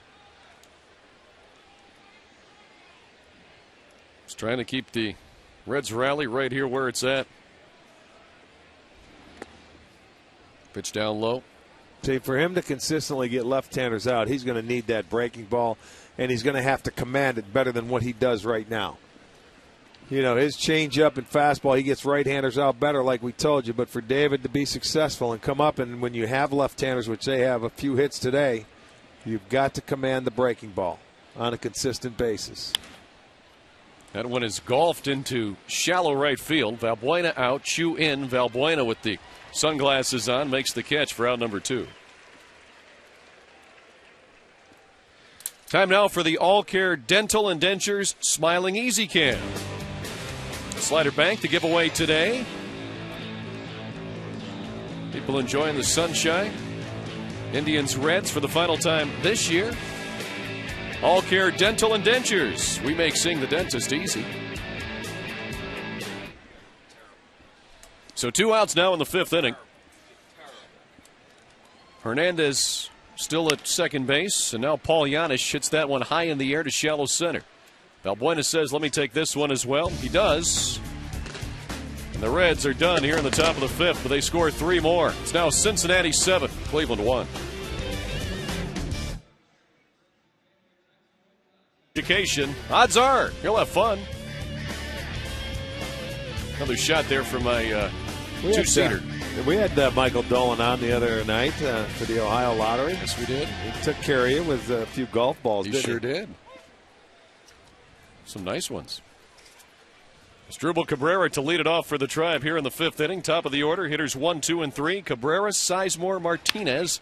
So he hits it right back up the middle to Micah Owings. Fields his position well and throws him out for out number 1. Get ready for some on-field fireworks this Saturday as the Tribe hosts Oakland here on WKYC Channel 3. It's the Indians and the A's in a primetime 4th of July matchup. Join us at 7 o'clock right here on WKYC Channel 3, your official Cleveland Indians station. Now Grady Sizemore up. He singled and walked in his previous 2 at-bats.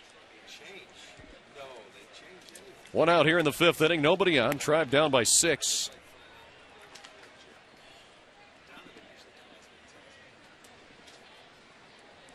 This afternoon, the rubber match in this 3-game series. Tribe winning Friday night, Cincy last night. Sizemore popping that one up in foul ground. Votto should have room. Does, and he makes the catch. Well, Saturday is July 4th, and that means a spectacular post-game fireworks show to celebrate Independence Day. Now, the Tribe will take on the A's, as you mentioned, but it's at 7:05. That was a game that was switched, originally scheduled at 4. It'll go to 7, and all fans will receive a red, white, and blue Indians baseball cap. How about that? That's one for your closet, baby. So visit Indians.com, a team shop, or call 216-420-HITS. Should be a good time down here at the ballpark. 2 outs, nobody on for Victor Martinez, who shows bunt and takes a strike. I don't think we'll see Victor bunting.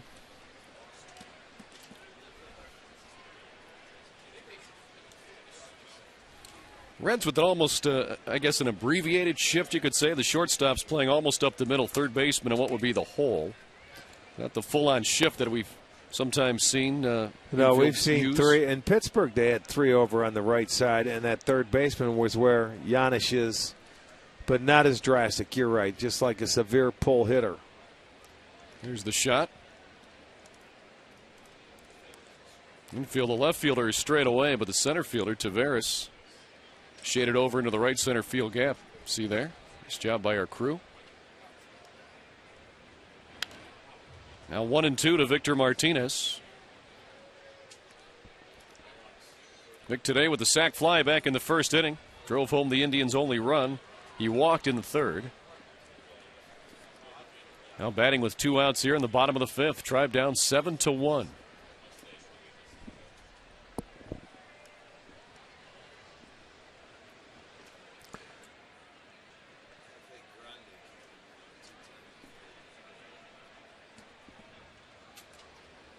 Martinez calls time. It'll be the Indians and White Sox tomorrow, Tuesday, and Wednesday here at Progressive Field. All the games will start at 7:05. It's up high. 2-2 now to Victor. Tomorrow the pitching matchup is Floyd against Pavano. Tuesday we'll see Clayton Richard against Cliff Lee. And Jose Contreras on a Wednesday for the White Sox against Jeremy Sowers. All those games, our sister station, STO. Martinez, a little grounder towards first. Owings fields it, tags Martinez. And 5 innings are in the books here at Progressive Field. 3 up, 3 down for the Tribe. They trail the Reds 7-1. We head to the 6th inning here at Progressive Field, and a new pitcher for the Tribe. It'll be left-hander Rafael Perez on the hill. And he will face hitters 9, 1, and 2 in the Cincinnati lineup. Rafi coming on for the 28th time. We'll have to, Tony Amato's going to have to revamp the Perez because we have another one coming. It'll be C. Perez and R. Perez. Yeah. Huh? Going to have to, of course, they'll have to fix the uniforms. Yeah, on these, there's no last names. With well, not on Blockmans, the weekends, right. On the regular ones, there are, so you have a little work to do. Rafi, of course, started the season in the Indians' pen, going 0-1 with a 15.19 ERA in 13 games before being optioned to AAA Columbus on May 5th. He's recalled from Columbus on May 29th. Since then, actually in total, since the recall, 422 is his earned run average. 10 2/3 innings. He's given up 5 earned runs. Starts off Dickerson with a strike. Has never been himself all year as far as command, control. Is just a little out of whack. Now, Rick, I may be asking you the $1,000,000 question, but why is it that relievers can look so good for 1 year, 2 years, sometimes longer, and then all of a sudden they just lose it? Well, because when you're a good reliever, your manager's going to use you probably 70 times a year, 70, 75 times. And you're going to be in there with the game on the line, and then sooner or later that your arm burns out for a little bit. And you may have a down year. It happens to a lot of relievers. Well, Perez gets a 3-pitch strikeout to Chris Dickerson. We'll go back to the top of the order. But first, this game recap brought to you by your Northern Ohio Toyota dealers. For a dealer near you, visit buyatoyota.com. That was Phillips with a 2 RBI single. Then Ramon Hernandez. A couple of RBIs on this triple. Then it was Johnny Gomes. 2-run homer. Cincinnati. Leaders 7-1 with 4 runs in the 3rd, 3 in the 5th. Reds have a 6-run advantage right now. Swing and a miss here for Willie Taveras. Reds leadoff hitter. 1 for 3 with a bunt single back in the 3rd inning. Came around and scored in the 3rd as well. So Rafael Perez starting his work off this afternoon with 5 consecutive strikes. Struck out Dickerson on 3 pitches, and now he's got Taveras down 0-2.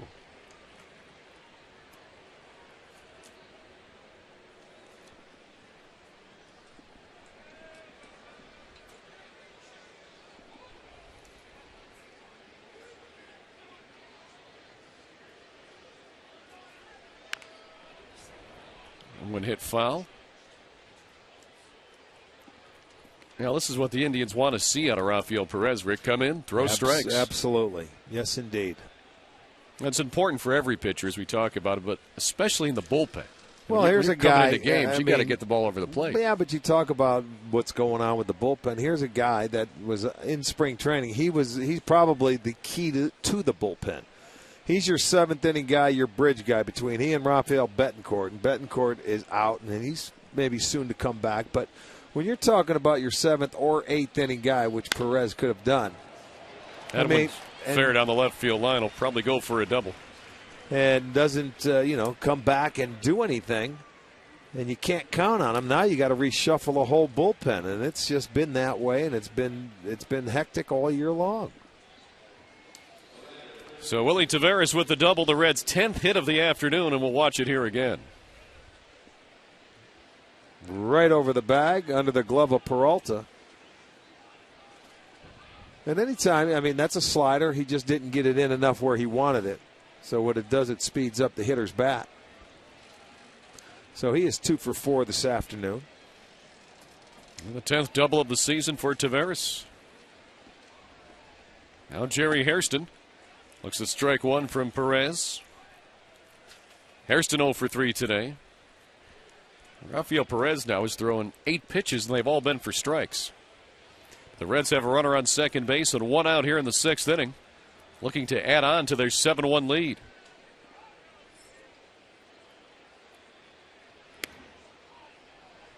First ball of the afternoon thrown by Perez, 1-1.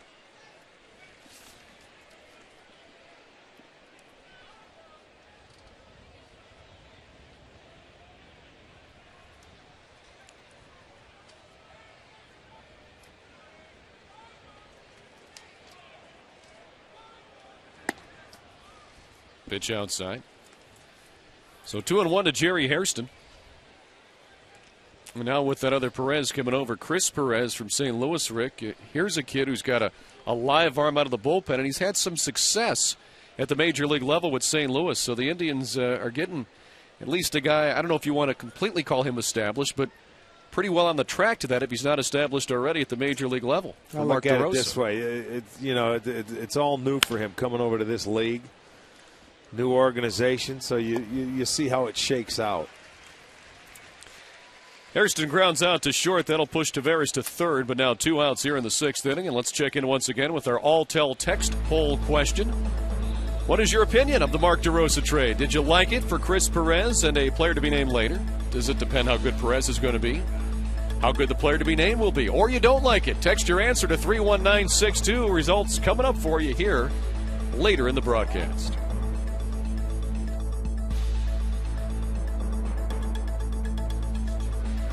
So here's Joey Votto now with 2 outs and a runner on third.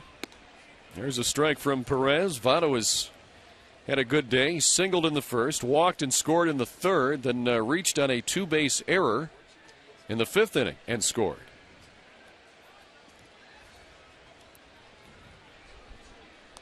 The pitch is low, 1-1 now to Joey Votto.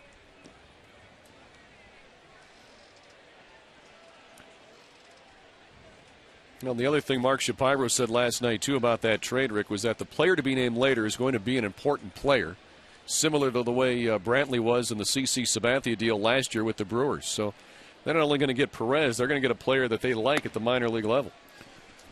Well, you never know. It takes time, and then that's good. I'm not familiar with the minor league system of the Cardinals and how many decent players they have down there, but if they have something, usually it goes that you can follow 2 or 3 players and make your pick by maybe September. 1-2 now on Votto. Fouls that one away. And we'll take a brief break to pause for station identification. You're watching Cleveland Indians baseball.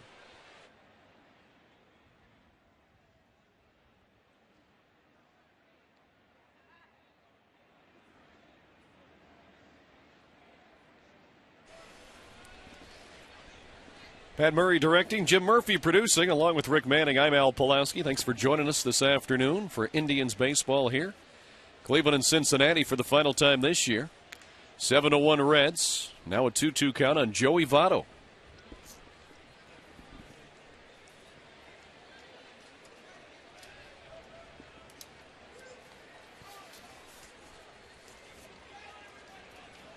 Well, Votto has shown you, especially earlier today against David Huff, he can hit left-handers.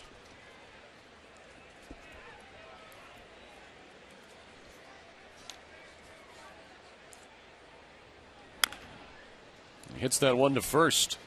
It's a foul ball, though. Went off his foot. So the count will remain 2-2. Joey Votto has faced Rafael Perez one other time. He walked. It's the only time that these two have seen one another.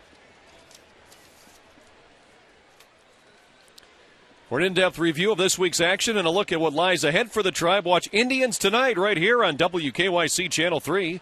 Dave Chudowski, your host. Get highlights, player interviews, and much more.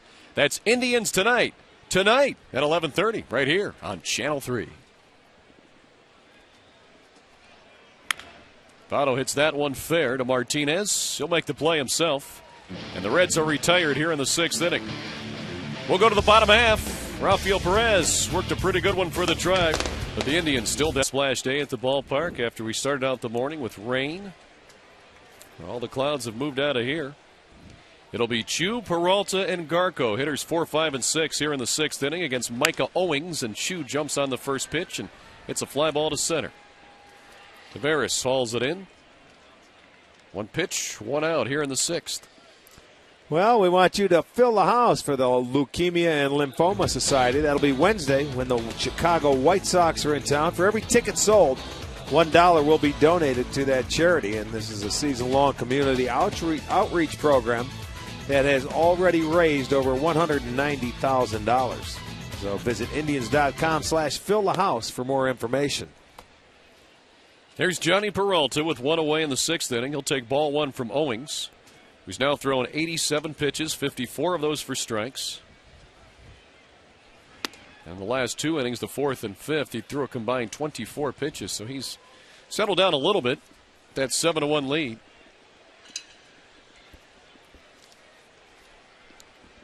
It's 2-0 to Johnny Peralta.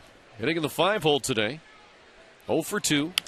As he fouls that one off. Struck out back in the 1st inning. Grounded out to short in the 4th. Peralta now 4 for 9 on the weekend series.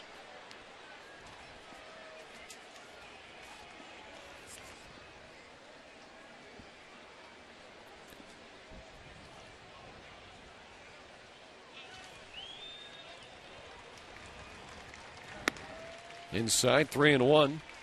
Johnny Peralta, one of those players, Rick, with the anomaly. He's hitting better against righties this year than lefties. Just .210 against left-handers, but .277 against right-handers. Well, Johnny likes that ball going away from him. He likes to extend the arms. That's a good point. Hitters count here. That one on the outside corner. It'll run the count full.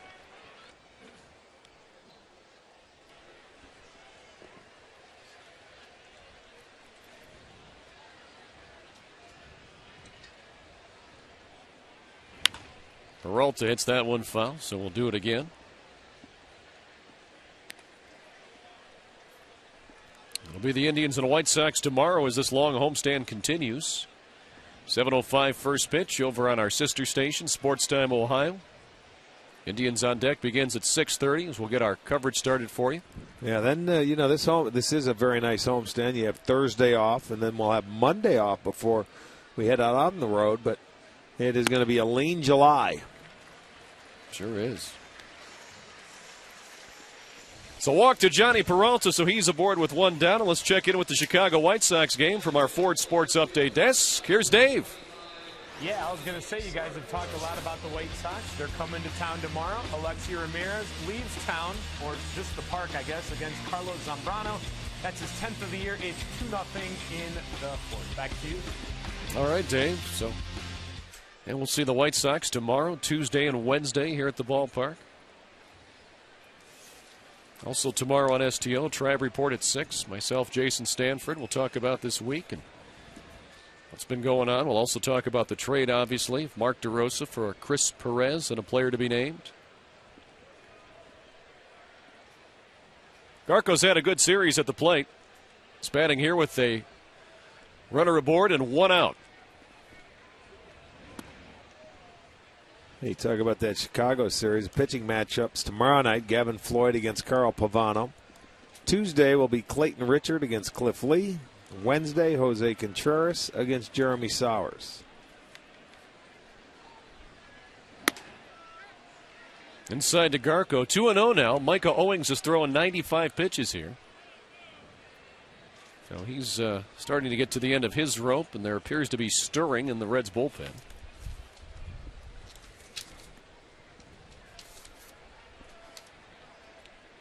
Dusty Baker with the 7-1 lead here. As Garco looks at ball 3, so 3-0 to Garco. After Owings just walked Johnny Peralta. So the Indians would gladly take another base runner. They're down by 6. They need to get some runners on.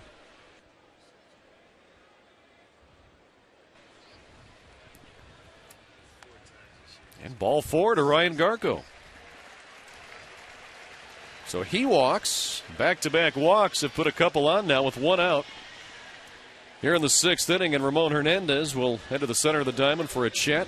Micah Owings, there's Dick Pohl, the Reds pitching coach. Looks like he wants to come out too. Here he comes. Now, he did the same thing back in the 3rd inning when he had 2 outs. He had back-to-back walks, Sizemore and Martinez.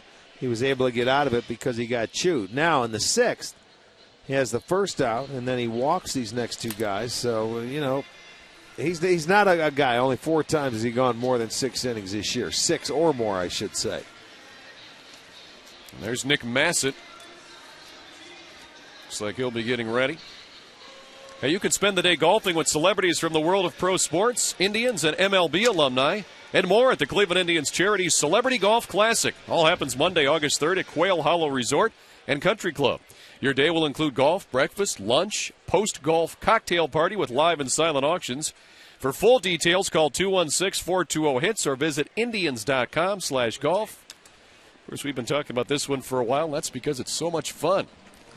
It's for a great cause, too. So get to have fun for a good cause, and that is the best way to do it. Luis Valbuena looks at ball 1.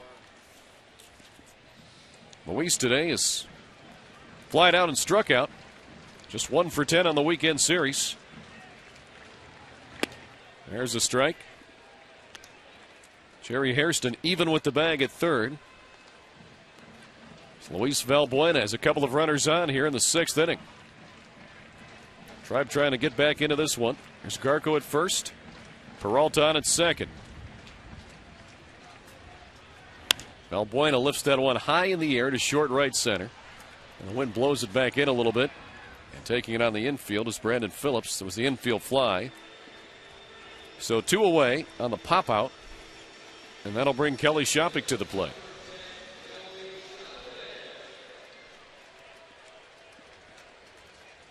Kelly 1 for 2 today with a single his last time up. He'll bat here with runners at 1st and 2nd and 2 away in the 6th inning. Tribe down by 6.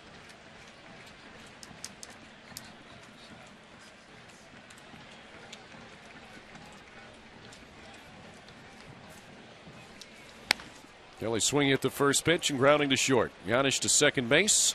Garko retired there. 6th inning complete. 7-1 Cincinnati. We go to the 7th here in downtown Cleveland. Another nice, calm, quiet afternoon on the river. Barge comes down. Looks like it's heading out there. Back to Lake Erie. Tribe trailing the Reds 7-1.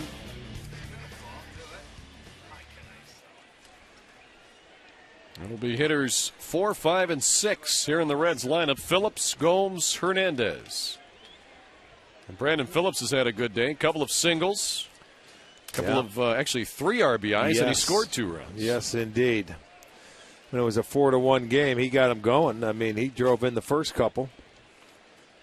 And then he drove in the 5th run to add to it after that error. And he gets himself another base hit on his birthday. So it's a 3-hit day for Brandon Phillips as he singles to open the 7th inning for the Reds. So he's aboard with nobody out for Johnny Gomes, who homered his last time up.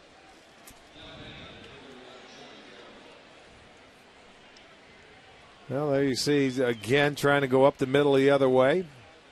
He does it for the 3rd time.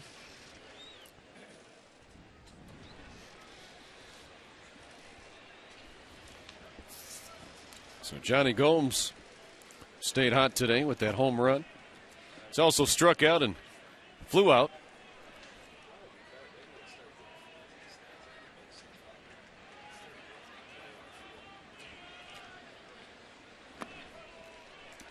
A pitch down low to Gomes for ball 1.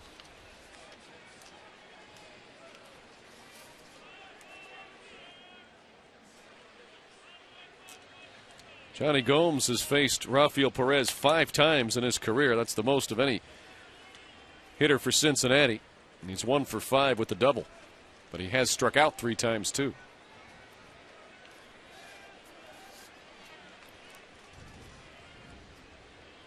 The 1-0 pitch. Now 2-0 to Johnny Gomes. Well, here's what the Reds have done today, Rick. Well, the middle part, look at that. Votto, Phillips, Gomes. 6 for 10, 7 ribbies. That's doing some destruction right there, the damage. Well, that accounts for. Wait, that's Hernandez. I'm sorry. Phillips, Gomes, Hernandez. Accounts for all 7 of the Reds' runs. There's a strike. 2-1 now to Gomes.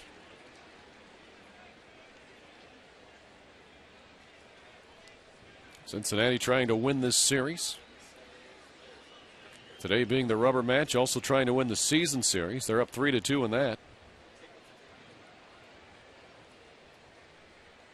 And they will take home the Ohio Cup. Yep. Strike on the outside corner. Gomes disagrees. But it's now 2-2. And the Reds' designated hitter today.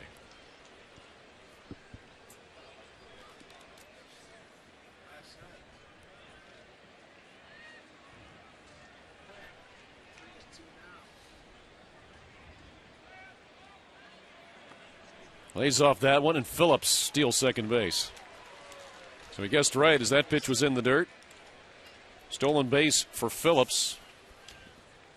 So he's on at second base now with nobody out here in the 7th and a full count to Johnny Gomes. That's his 11th stolen base of the year.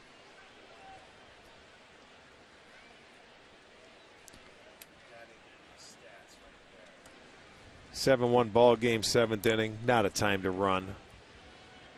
One would not think. No, that's not a time to run. It means nothing. Grounded to third. Peralta looks back. Phillips throws across. Gomes retired. Well, time now to take a look at our McDonald's. I'm loving it. And we've got Paul Hoynes at the Plain Dealer, our everyday guy, doing his hawk call. That's normally set for Friday nights. Wish you could hear it. And there you go. That is the hawk call. Tom Hamilton was the winner today. That's going to be our McDonald's. I'm loving it. And if you can hear it, it's a beautiful thing. He's been doing it for 25 years. Everybody around puts in a couple dollars. They pick an inning, and it's done by design. Today it happened to be the bottom half of the 4th inning.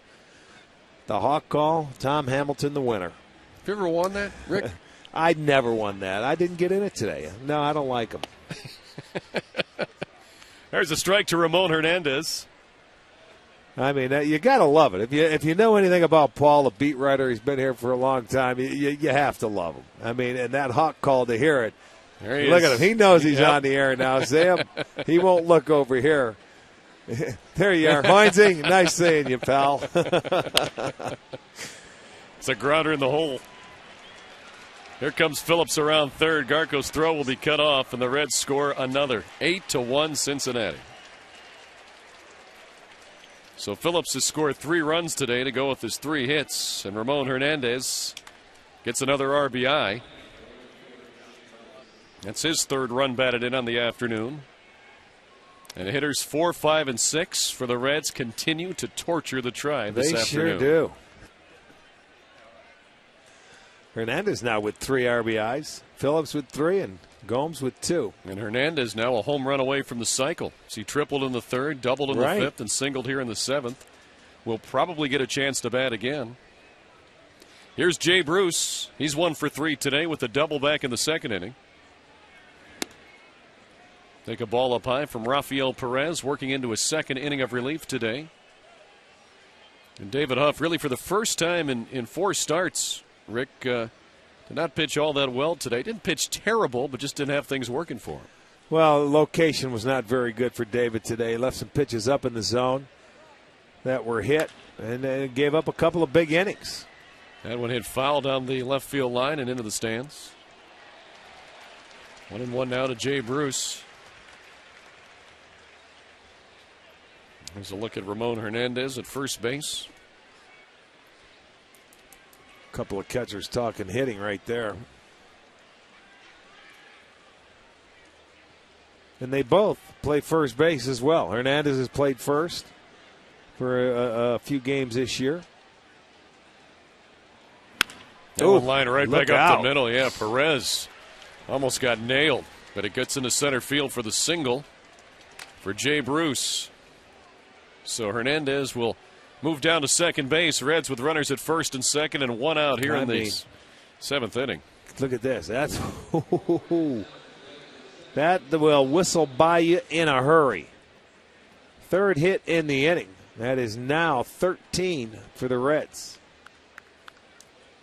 Cincinnati with 8 runs on those 13 hits today have not committed an error as Joe Smith will trot to the bullpen mound and get loose for the Tribe. Reds have scored 1 run on 5 hits. I'm sorry, the Indians 1 run on 5 hits. They've also committed an error. They've left 7 on base.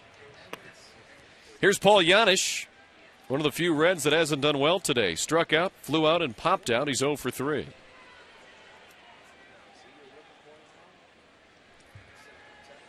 He has runners at first and second, 1 away in the 7th, a run already in.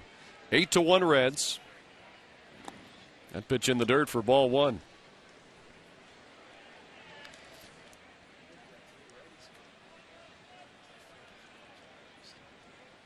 Paul Janisch just 1 hit on the weekend series. He started at shortstop in all 3 games.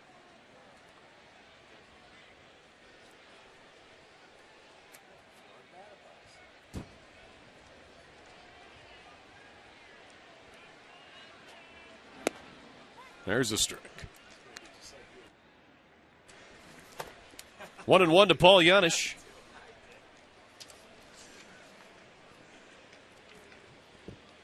Paul Janisch also pitched at Rice when he was in college. And his fastball clocked at 94 miles per hour.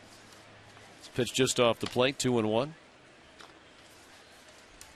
The name Janisch is Czechoslovakian, which is why it's pronounced Janisch instead of Janisch. And Paul one time was asked, so why, the J with the Y sound instead of the hard J? His answer? I don't know. Because that's what they call it. Just the way it is. Hits this one to short. Could be 2. Second for 1 on to first. Double play. So the Indians out of it here in the 7th, but the Reds score another run. They're ahead 8-1. It's stretch time at Progressive Field. Panini's, the best food and outdoor dining in town. Visit PaninisGrill.com. Today, a nice day to be out there on the patios after the game. I'm sure plenty of these fans heading over to Panini's. We go to the bottom of the 7th. Francisco, Cabrera, Sizemore. Hitters 9, 1, and 2 in the Tribe order. And the Indians need some runs. Strike 1 to Ben Francisco, was struck out his previous 2 times today. Cincinnati pitchers. Well, it's been 1. Micah Owings has 4 Ks today. There's a ball.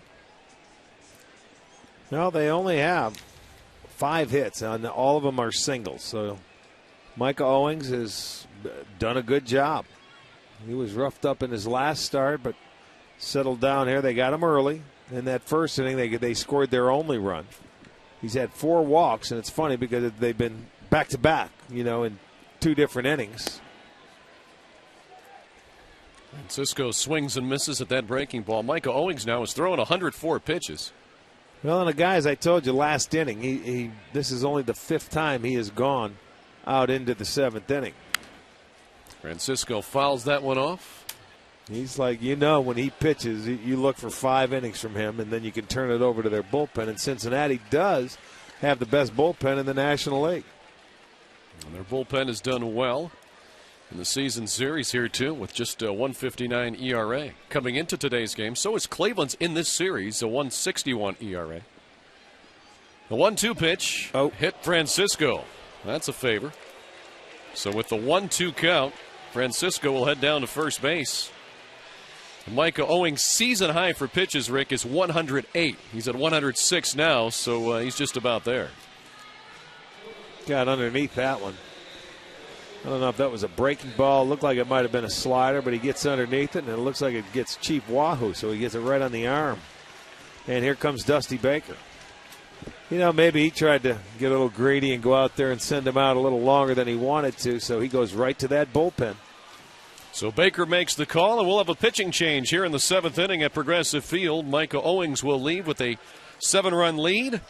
And Ben Francisco on first base, that's his responsibility. We'll tell you about the new Reds pitcher when we come back here on Channel 3.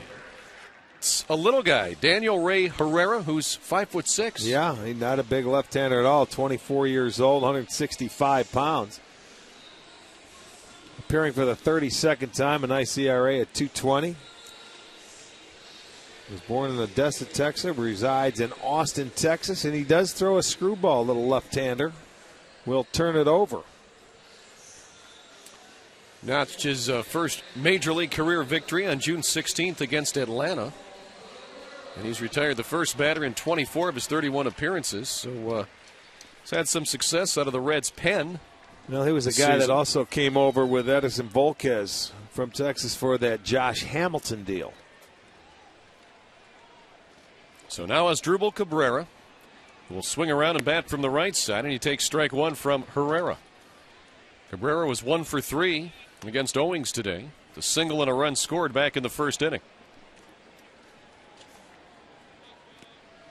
Cabrera does much better against righties than lefties. He's only hitting .241 against lefties this year. There's a double play ball. Got to go 6-3 on the twin killing, and quickly 2 outs here in the 7th. Let's go back to the Ford Update Desk now and check in with the St. Louis Cardinals, the new home of Mark DeRosa, and Dave Chudowski. How's that going, Dave?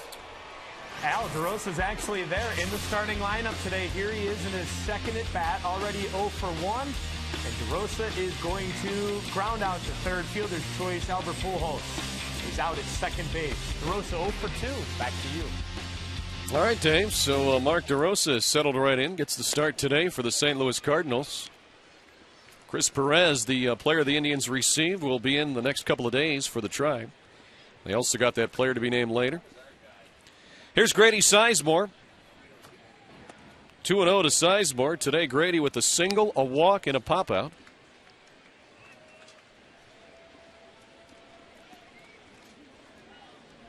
It's Reds bullpen in the season series now. 17 2/3 innings. Just 3 earned runs. Sizemore rips that one foul and sent that one through the camera bay and into the stands. Well, definitely the strength of the team. That is why the Cincinnati Reds are still just 3.5 games out. Even though they're a game under 500 trying to get to that mark today, it's done by pitching. And that's what they're going to have to do it on. Inconsistent offense. But today they have 13 hits and 8 runs. That one fouled off by Sizemore. 2-2 to the Indians' designated hitter today.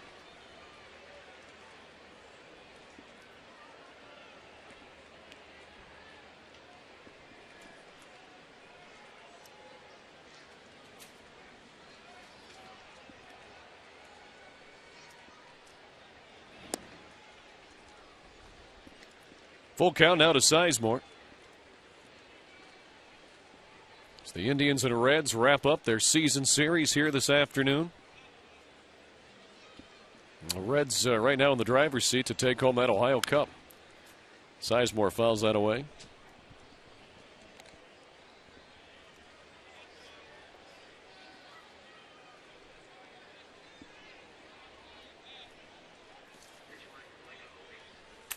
Last time Herrera was in a game was this past Tuesday in Toronto. Gave up a couple of hits in a third of an inning. Good curveball there. Struck out Sizemore looking. 5th strikeout for Reds pitching on the afternoon, and we'll go to the 8th. 8-1 Cincinnati. Progressive Field, the Indians trail the Reds 8-1, and a new pitcher for the Tribe. Their third pitcher of the day, side-arming right-hander Joe Smith. Smitty coming on for the 7th time. Get some work in. Perez won a couple innings following David Huff's 5. Strike one to Chris Dickerson, the first batter that Joe Smith will see. It'll be Dickerson followed by the top of the order with Taveras and Hairston here in the 8th. Foul ball.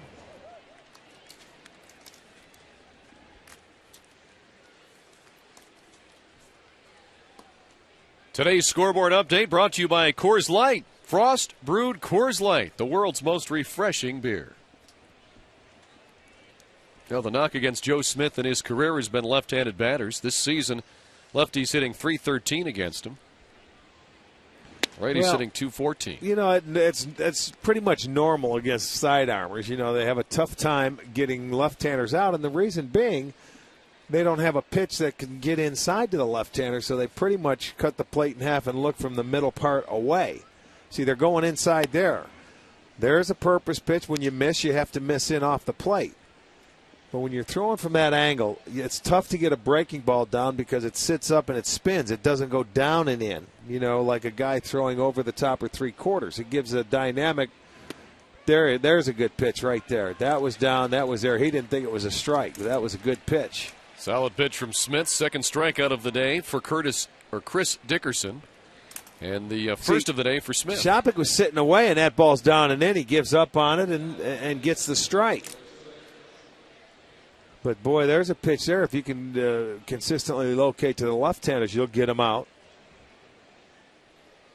So now Willie Taveras, the batter. And, Rick, is there any way that a pitcher like this could somehow throw a screwball, maybe make it go off the fingers and get that spin going away? Screwball is something you've got to get on top of. When you're down underneath, that's why it's tough for these guys to throw breaking balls. They're underneath it. It's almost like a slider.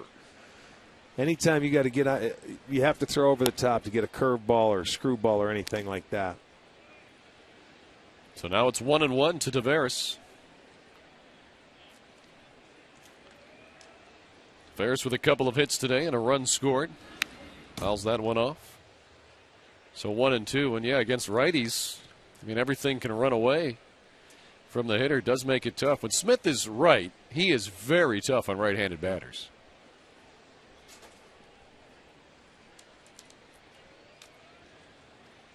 He's ahead 1-2 to Taveras here with one out in the eighth inning.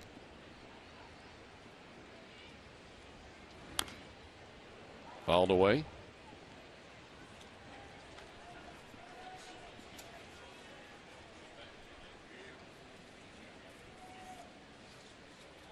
Joe Smith was acquired from the Mets in that three-team trade back on December 10th of this past year. Indians also got Luis Valbuena in that deal that involved the Seattle Mariners. Grounder foul. Indians had to give up Franklin Gutierrez, who's in Seattle.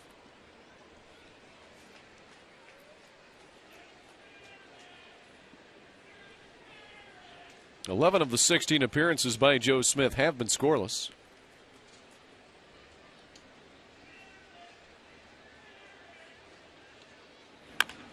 And when grounded, past Smith, Valbuena won't be able to make the play. Not with that guy running. So an infield single for Willie Taveras.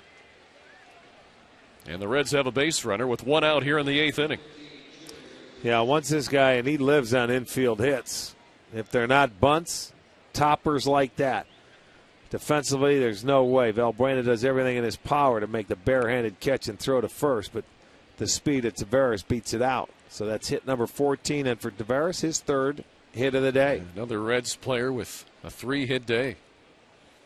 Brandon Phillips has 3 hits. Ramon Hernandez has 3 hits today. So the Reds with 8 runs on 14 hits overall. The Indians 1 run on 5 hits today. That one grounded through the hole between short and third into left field. Another base hit. That's a single for Jerry Hairston. His first hit of the day. Now the Reds with runners at first and second.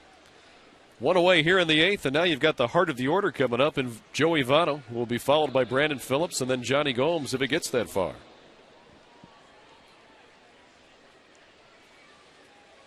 Votto today has been on base 3 of the 4 times he's come to the plate. Singled in the first, walked and scored in the third, reached on a 2-base error in the fifth and scored. Then was retired. A grounder to Victor Martinez unassisted back in the 6th. Swings and misses there. Joey Votto has faced Joe Smith before. He's 0 for 1. When Smith was facing him previously.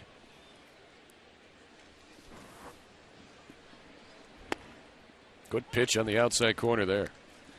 So 0-2 now to Joey Votto. Reds with 4 runs in the third, 3 in the fifth, 1 in the seventh. The Indians' only run came back in the first inning.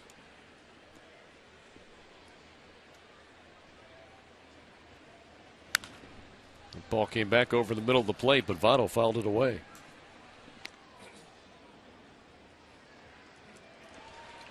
So the count remains 0-2 to Joey Votto. As we've talked about, Rick, the Reds need him to produce.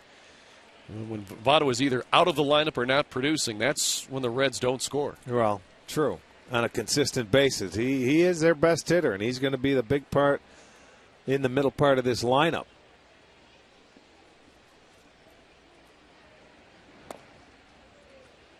One and two now to Votto.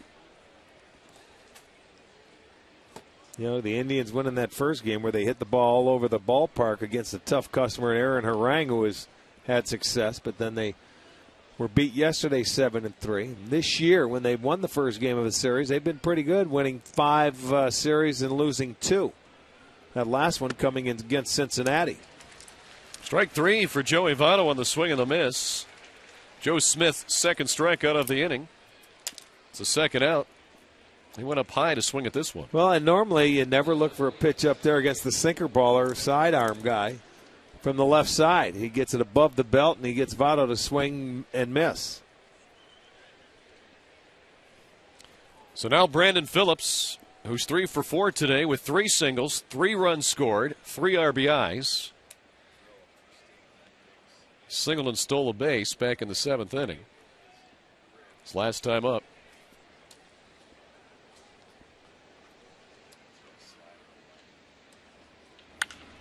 Phillips rips that one to right, but it'll go foul. And into the seats. Strike 1 to Brandon Phillips.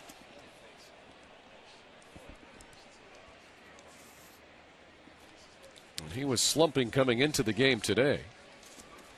You see with those 3 hits, he's broken out of it. He's retired the first time up. Well, he's singled 3 straight times now. Before that, he was just 1 for his previous 17 and 2 for his previous 24.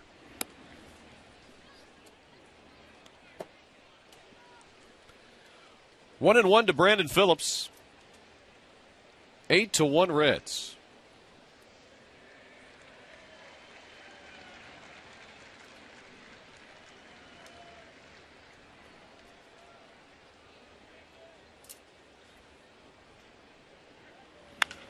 That one lined to right center. Chu going back, has room, makes the catch. It's the final out of the top of the 8th. We'll go to the bottom half. Indians down 8-1. Sunshine here today. The Reds fans enjoying what their team's doing. The Indians fans hoping for a heck of a rally here in the 8th and 9th inning. Drive down 8-1 to Cincinnati. 23,900 in the ballpark today. That makes it 80,660 for the 3-game series. Martinez, Chu, Peralta here in the 8th. Hitters 3, 4, and 5 against Daniel Herrera, working in his 2nd inning of relief, and throws strike 1 to Martinez. Victor 0 for 1 today with a sacrifice fly in the 1st inning to drive in the Tribe's only run.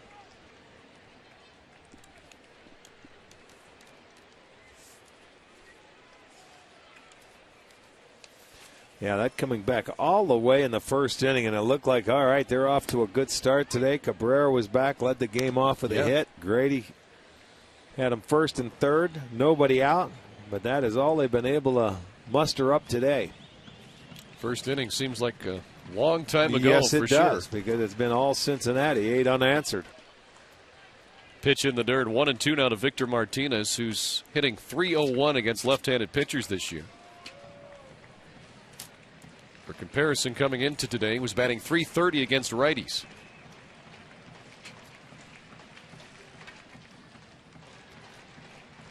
One and two to V-Mart. V-Mart. Is that one foul? Yeah. You've never heard that? No, I haven't. Thought you watched my pregame show. I don't. Okay. Now I know. I'm preparing for the game. I don't watch the pregame show. V-Mart. We've used that for a couple of years. Okay. All right. Well, now you've got something new. Good to hear it. That's right. Now I've heard it. 1-2 to V-Mart. 2-2 now. That's beautiful. I'm glad you got like any other nicknames I can use? I think that's it. I think you know the rest. I'll work on some, though, for you. That's inside.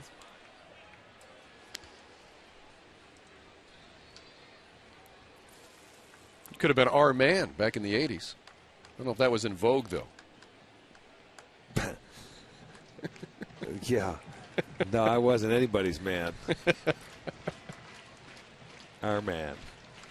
See, you could have used that for marketing purposes on so many levels.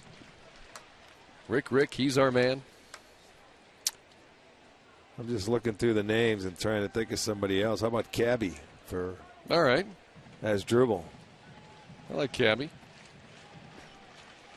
Whoa. Swing and a miss. Boy, great slow breaking pitch. Now that might have been the screwball. So a strikeout for Herrera. Let's check in with the Alltel text poll results today. And wow, look at this, Rick. 74% of the fans do not like the Mark DeRosa trade. Well, I mean, a lot of times fans don't like the trade. They probably want DeRosa to stay, but you have to wait and see. I mean, you get a guy that's coming out of power arm out of the bullpen, and you see what the other player is to be named later. And, I mean, you hear that a lot when trades are made. You can't be emotional. They're made for the good of the team. Now Shin-Soo Choo, the batter. 1-1 to Choo. And you're right. You've got to wait and see. It's hard to judge a trade immediately. And, a lot of people, I remember back was traded. That's a good, yeah. 7 years ago, and how many people were up in arms over that? They hated Look what the that Indians trade. ended up with. Yeah. Well, yeah, because they traded for minor league kids. It was Cliff Lee and Grady Sizemore and Brandon Phillips. I mean, 3 All-Stars came in that deal. And Bartolo, after that, he did win a Cy Young Award, but after that, he went downhill. Again, that slow breaking ball. That went 67 miles per hour. Choo fouls it away. But the Indians clearly need bullpen help. Chris Perez is one of those guys. Another thing that Mark Shapiro said, which was a good point, he's somebody that's got some potential. Some of the guys the Indians have gotten recently have been guys they're hoping to find it. It's Choo called out on strikes looking. That had some success at one time, but Chris Perez only 23 years old. So we'll see what he can bring to this ball club. 2 outs now for Johnny Peralta.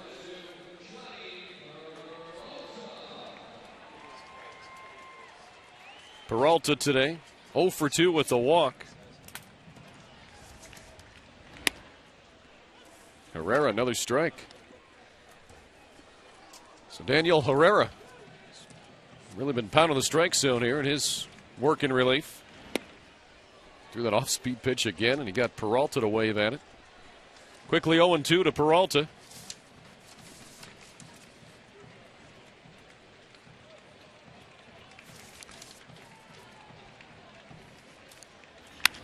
Hits that one to right field. That's a base hit. The Indians' 6th hit of the day comes with 2 outs here in the 8th inning. So Peralta's aboard for Ryan Garco.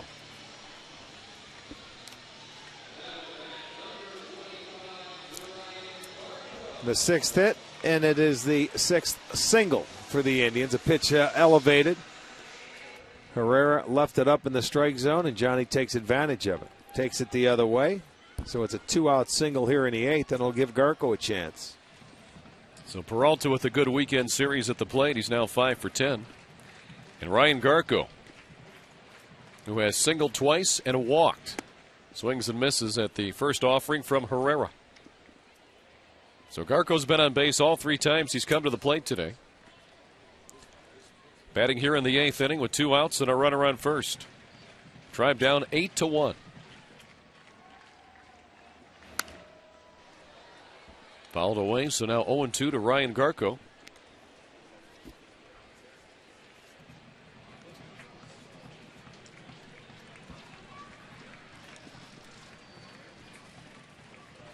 Garco playing in left field today.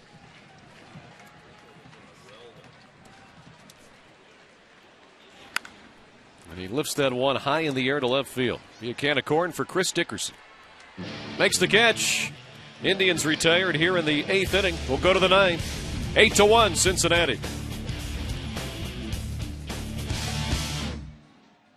With the new pitcher, it's Kerry Wood coming on to pitch the 9th. Well, you got to get the man some work, and his last outing was over in Pittsburgh. for Kerry Wood, and it was a shaky one there. That's where he walked a couple, went 2/3 of an inning, gave up a run. Did have a strikeout. So coming on now, the fourth pitcher of the afternoon for the Indians. He'll face Gomes, Hernandez, and Bruce here in the ninth inning. Tribe down 8-1.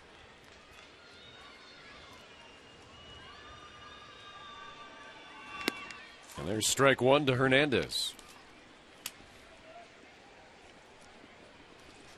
Old friend stopping by, Paul Spacuza. Unbelievable. Nice to see you, Spank. He's a former trainer here with the Indians for years. He was back in the days with Jimmy Warfield and stopped by the booth to say hello. And he's a John Carroll guy. Yes, so he gotta is. Like that. Absolutely.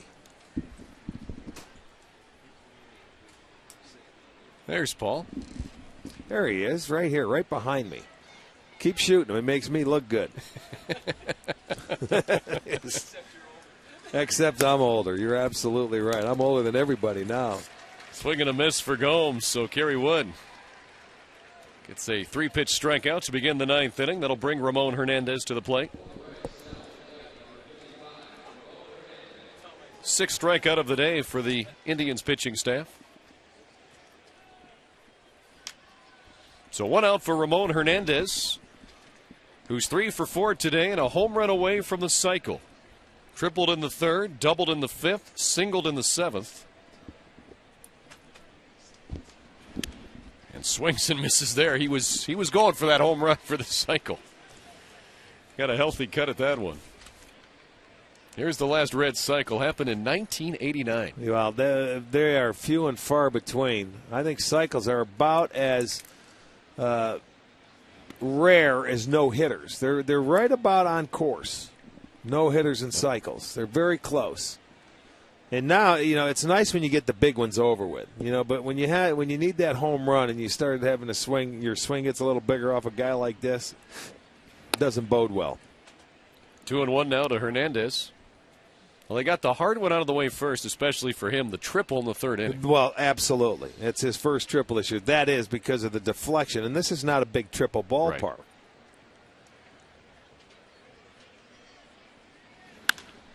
It's going to right field on that one, but Shu's going to have room. In front of the warning track, puts it away. So Hernandez gave it a ride, but he's retired for the 2nd out of the inning. Let's take a look at today's Northern Ohio Buick Pontiac GMC performance of the game, and that's Brandon Phillips on his 28th birthday. 3 for 5, 3 runs, 3 ribbies. Brandon Phillips a nice birthday. Give himself a nice birthday present right there. It was a good afternoon for Brandon. He, of course, got the first 2 runs driven in when the Indians were ahead 1-0 back in the 3rd inning. Reds would score 4, and he drove in the first 2 with the bases loaded and 1 out on a full count single. Now's Jay Bruce. Couple of hits today for Bruce, a double and a single. Fouls that one away. 1-1 to Bruce. Well, I keep looking at that average, Rick, on Jay Bruce, 215. I mean, the home runs look nice, but 215, man, it's pretty low for a guy who's basically an everyday player.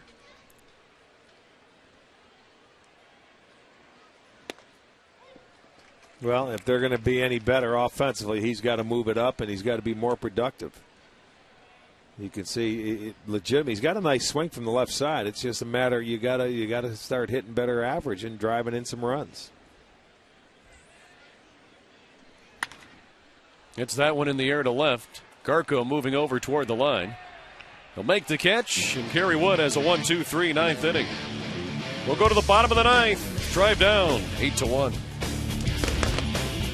A new pitcher for the Cincinnati Reds, the son of a former major leaguer. It's Josh Renicky. Okay, Renicky coming on for just a 3rd time, so he is just called up. He came up when Mike Lincoln went on the disabled list on the 18th of June against Atlanta, made his debut. And he's the son. You've got some info on him, huh? Go ahead, let me hear it. Son of Gary Renicky. I remember him with Baltimore. Nephew of Ron Renicky. You played against both of those. Yes. And he also played a little bit of football at UCLA first couple of years. But then after 2 years as a wide receiver, Rick, when he didn't catch a pass, he decided that he should stick with baseball. So probably a good decision. Yes, indeed. All right, let's pause 10 seconds for a station ID break. You're watching Indians baseball.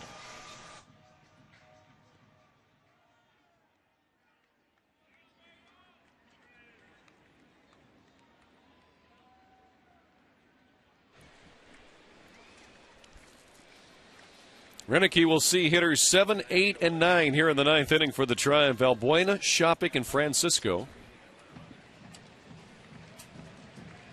Valbuena today 0 for 3. So he'll lead it off in the ninth against hard-throwing Josh Renicky, who delivers a ball a little bit low. Renicky is considered the hardest thrower in the Reds organization, but he's been working on a breaking pitch, and his slider recently has really done well for him. There's a strike. He's been clocked at 98.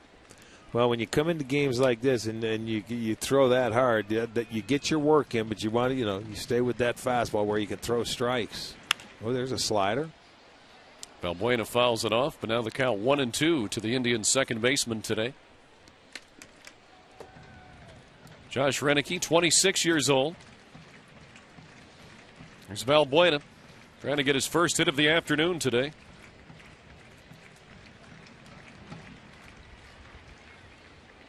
The 1-2 pitch. He drives that one to center, but he got under it. Center fielder Willie Taveras is there. One away.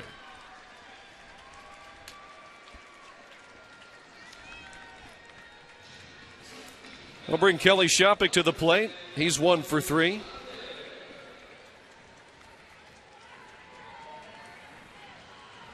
Don't forget to stick around after the game. On Sports Time Ohio, we'll have the Conrad's Tire Express and Total Car Care postgame show with Dave Chudowski. I'll give you the highlights from around the majors. Rick and I will give you highlights from today's game. Also look ahead to the pitching matchups for the series against the White Sox Monday, Tuesday, and Wednesday. All those games at 7:05 here in downtown Cleveland as Shopik takes strike one from Renicky. Again, that's on Sports Time Ohio. Today, the post-game show. Shopik swings and misses there. So quickly, 2 strikes to the Indians catcher.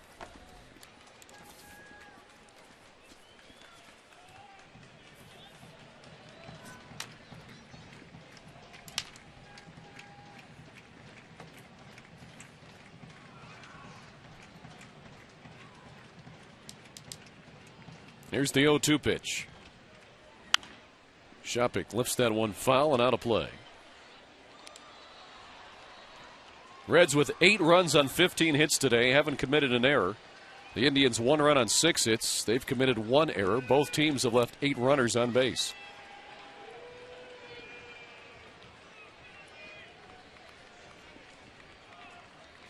One out here in the ninth inning. And again, the 0-2 pitch to Shopik. Low for a ball. Reds trying to get back to that 500 mark. And the Indians are going to be thankful for the second straight year that interleague play is over. Yeah, they just haven't had any success against the National Leaguers these last 2 seasons. Fouls that one off while the rest of the American League has.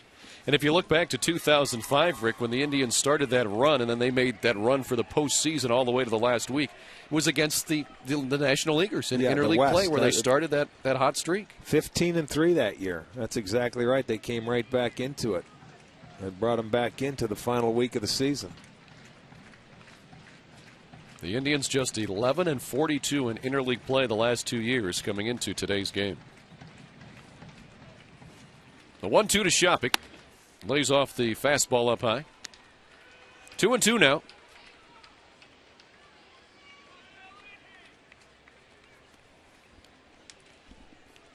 There's Ben Francisco on deck.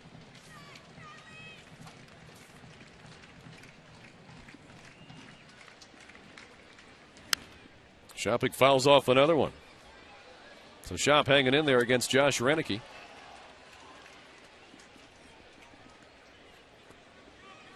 So the Indians with 3 home games against the White Sox tomorrow, Tuesday, and Wednesday. All the games at 7:05. They'll have Thursday off.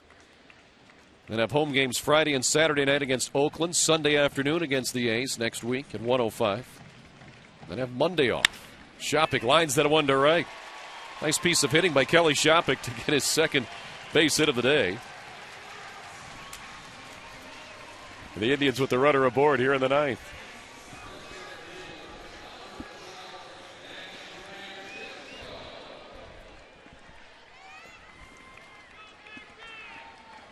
So here's Ben Francisco, who struck out in the 3rd inning and the 4th inning. He was hit by a pitch in the 7th.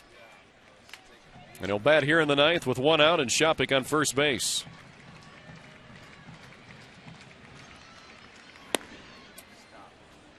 Pitch outside for ball 1.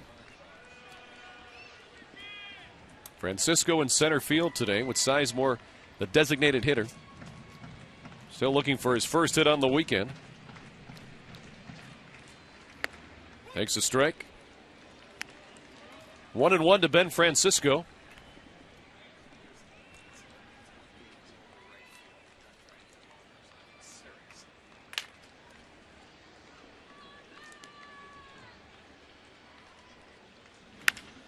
Francisco gives that one a ride to center. Tavares going back on the track, reaches up and makes the catch. Shopik will trot back to first base. 2 away here in the 9th inning.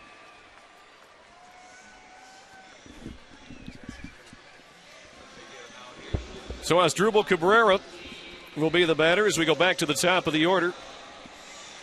Cabrera 1 for 4 today with a single and a run scored back in the 1st. The Indians' only run today. Once again, go back to the left side of the batter's box. With the righty Renicky in. 2 outs here in the 9th. Strike 1 to Asdrubal Cabrera.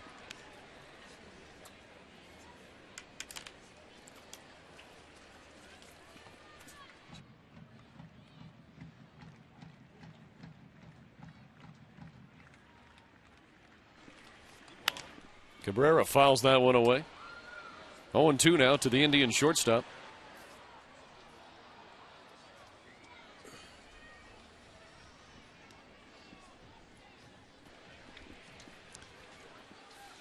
So 0-2 now to Cabrera. 2 outs in the 9th. Shopik on first base. 8-1 Cincinnati. Swing and a miss. So Josh Renicky, the strikeout. Game over. The Reds beat the Tribe and take the series. The final score today, Cincinnati 8, Cleveland 1.